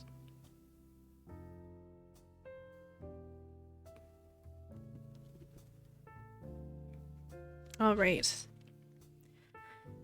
So here's the last full story. It's titled, this has a title. It's titled, The Traveler Visits Jean. A scuffed fanfic written within 2 hours of the fanfic livestream by Storm. Here we go.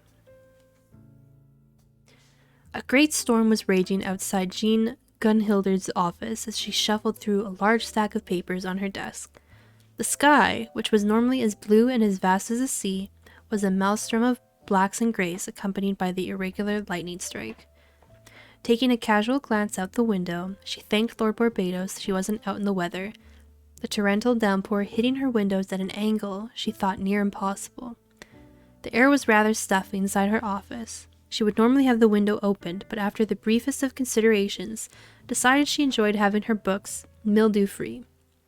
That, and she didn't want to put up with Noelle more than she already had to. Turning back to her papers, she took stock of what she had.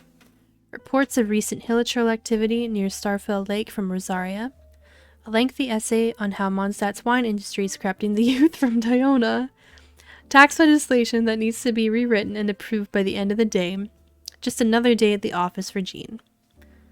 While this work was tedious, it had to be done, and Jean was the one to do it. It was almost as if she was made for this kind of work. Her ability to manage multiple tasks and focus on what was most important at any given moment made sure Mondstadt was run as efficiently as possible. She didn't need to be out in the field to serve her country. Her contribution was in here. Before she could reform Mondstadt's tax code, a task that could easily take until supper. Until supper time, Jean barely heard a knock at the door. Who could that be? Jean thought to herself. She had already had her morning tea, and Noelle had already cleaned her office the day prior. She didn't remember expecting any guests today. Maybe there was a package for her.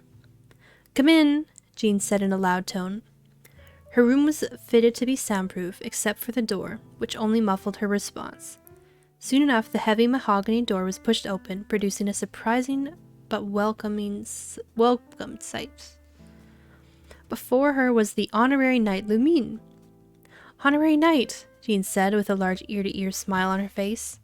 It's been so long. Jean was rudely interrupted by a voice she had never heard before. Hand on her scabbard, she was ready to fend off any intruder. Yow! What? No! Exclaimed a short, twin-tailed woman running into the room from behind Lumine. She was soaking wet from... Why is she wet? Storm, what's wrong with you? She probably just drowned. She probably came back to life right now. Oh my god. She was soaking wet from head to her toes, absolutely drenched. Now that she had a moment to look at Lumine, she was also drenched and shaking from the cold. Lumine, are you okay? And who is this? She said, gesturing to the unwelcome guest, who had taken the liberty of taking off her hat and started violently shaking it dry. What is wrong with her? I'm so sorry, I forgot to properly introduce you to. Jean, this is my good friend Hu Tao, the funeral parlor director from Liue I've been writing to you about. Jean's expression softened up at this, and she took her hand off her scabbard. Lumine looked towards Hu Tao. Hu Tao, this is Jean, the acting grandmaster of the Knights of Favonius. Say hello to her. Hu Tao, who had taken off her ornate coat and was wringing it dry like a towel, gave a genuine smile and waved towards the Grand Master. We wanted to stop by and visit, but we got lost in the rain and ended up at the church by accident. We had to fight the storm all the way here. I'm sorry to hear that. Is there anything I can get you to? Jean asked. Some tea would be wonderful, Lumine responded. Any kind would do. Hu Tao, do you need anything? Hu Tao was over by the windows, drying her hair in the curtains. I'll take that as a no from her? Jean asked. Getting up from her desk, she started prepping some tea for the three of them. While normally a relaxing time for Jean, Hu Tao did everything in her power to make sure that didn't happen. There were at least 3 occasions where Jean had to physically grab, and admittedly less, wet Hu Tao off her table. She was insistent every time she was peeled off the table, Hu Tao would just run around to the other side and try climbing up. This is just as bad as dealing with a colleague, she thought to herself, except she's much more persistent. Tea at the ready, everyone sat down at the table and started drinking. While Jean and Lumine were catching up on their recent adventures, Hu Tao looked around the room. Massive bookshelves adorned most of the walls. Everything from history to battlefield strategy lined these walls. Finishing her tea faster than anyone else, Hu Tao got up and started climbing the curtains before her. Almost leaping from her seat, Jean tried to get her down, but Lumine held her arm, saying, "She's just going to get up there one way or another." Why is she like this? Jean inquired, her anxiety building up by the second, watching the stranger climb her curtains. Who? The black-clad gremlin exclaimed. Tao. She reached the top of the curtain, looking down on the two of them with the biggest grin on her face. She's just a bit quirky like that, Lumine says in a very casual fashion. What does that even mean? Jean asks. Just then Hu Tao jumps down and whispers something into Lumine's ear. Her eyes widen in shock as she almost spit out her tea. Jean, I almost forgot we stopped by to wish you a happy birthday. Happy birthday? Today's not my birthday, Jean stammered, grabbing her planner. Next week's... Today is my birthday. I've been so overworked these past 2 weeks I neglected to notice. Thank you guys so much. Jean gave Lumine and Hu Tao a hug. Hu Tao went over to Lumine's bag and presented Jean with a gift. For me, you shouldn't have. Opening the box, Jean was delighted to see a cake with her name stenciled in frosting. That's so nice of you. Taking a closer look, it looked a bit off, however. Lumine pulled Jean to the side. Hu Tao made it. She's, not the best chef this side of Dragon's Spine. It's the thought that counts. Jean nodded understanding. You can put it on my desk, Hu Tao. I'll be sure to share some with everyone later on. Hu Tao brought the cake to the desk and sat back down with the two of them. And then Storm said I'll update this at some point and make it more or less scuffed. I have so much to say and nothing at the same time.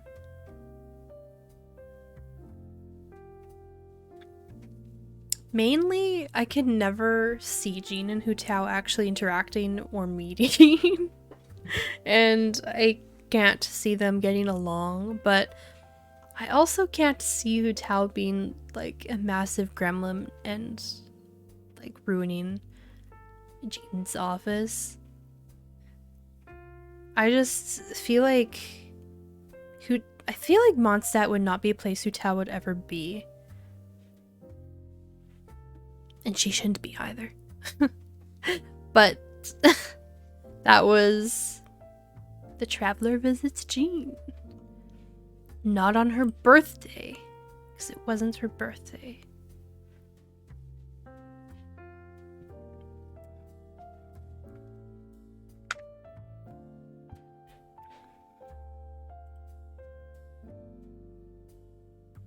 May that haunt your dreams if you're also leaping from that. Or not, either way. Hopefully you enjoyed listening to that last story. We have one more little thing. We have one more little thing to read, and that's my little thing here. So it's not really anything. When did I? Oops, that's a notepad. I wrote this back in 2021. That's when I first got into Dragonspine. I think Dragonspine unlocked in January of 2021. And I hated it so much that I made a poem about it. And I mean, I could read like the little love life fic that I actually finished, sort of. It was supposed to be a spin-off of like some other stuff, but I could always do that next time. I decided to put this one in instead. So this is just showing my hatred of my back then hatred of Dragonspine. I have not gone to Dragonspine probably in a year now, and I actually do like that area. I still don't have the wings because I don't know where the Crimsons are, but I'm close-ish.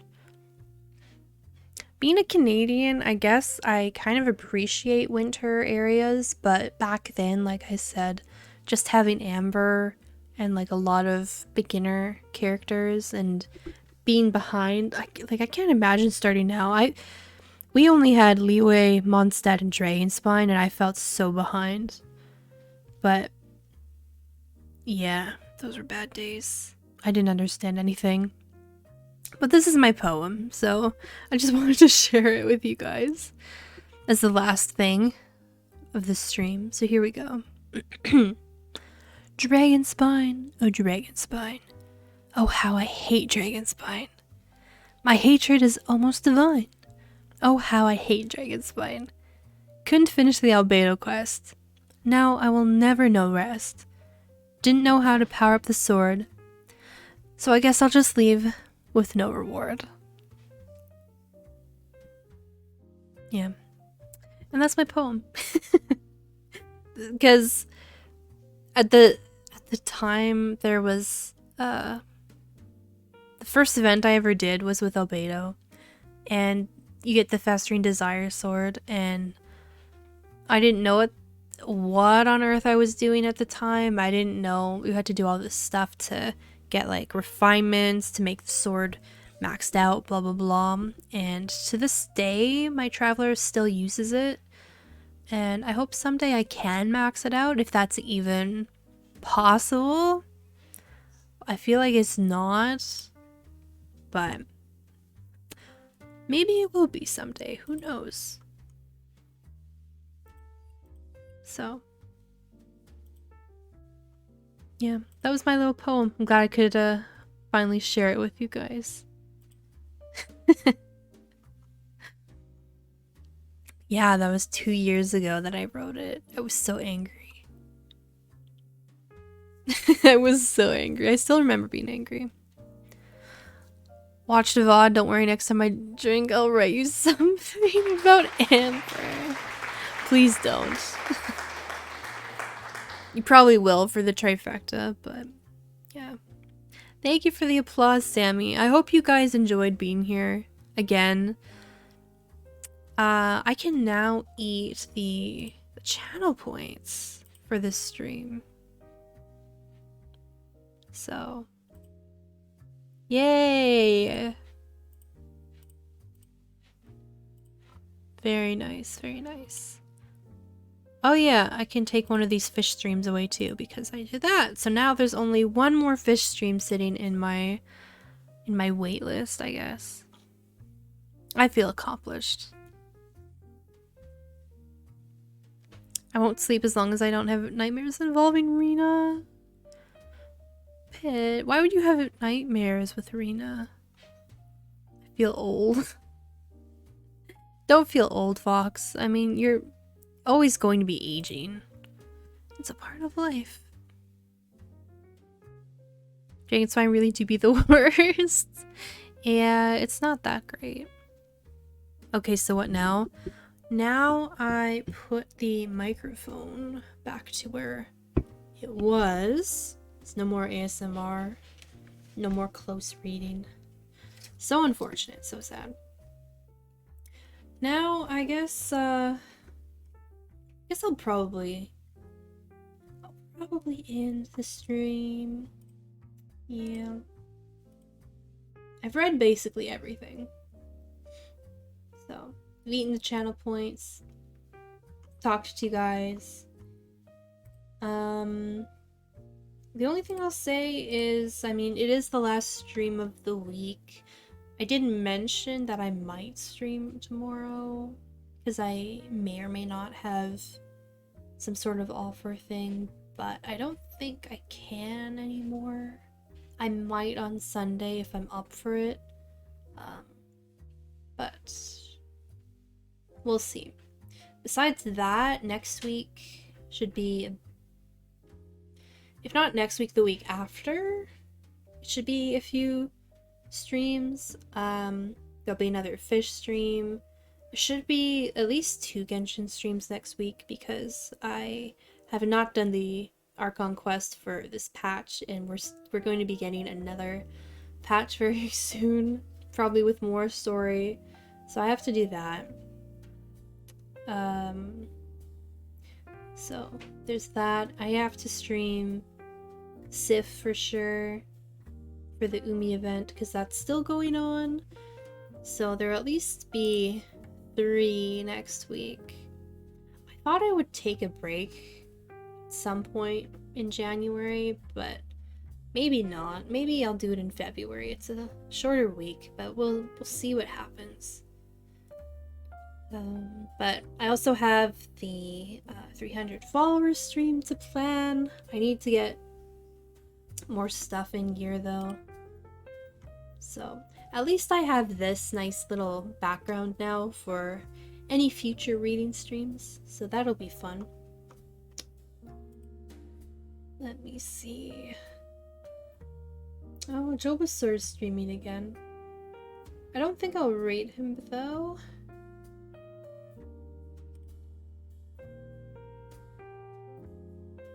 Maybe I won't rate anyone tonight, because I don't really know who I would rate from being in this category, because I'm not playing any games. I don't really know who I would rate. That's me. That's me.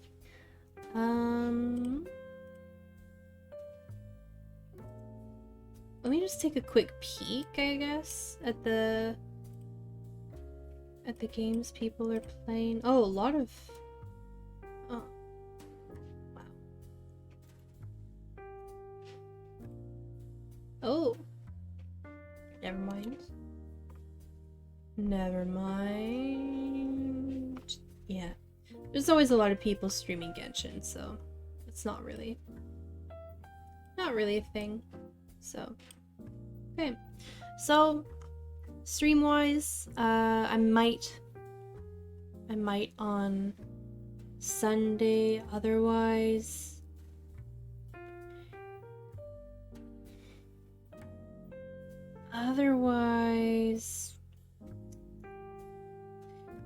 I might not stream Tuesday. I don't know. I'll figure out my schedule. I'll let you guys know.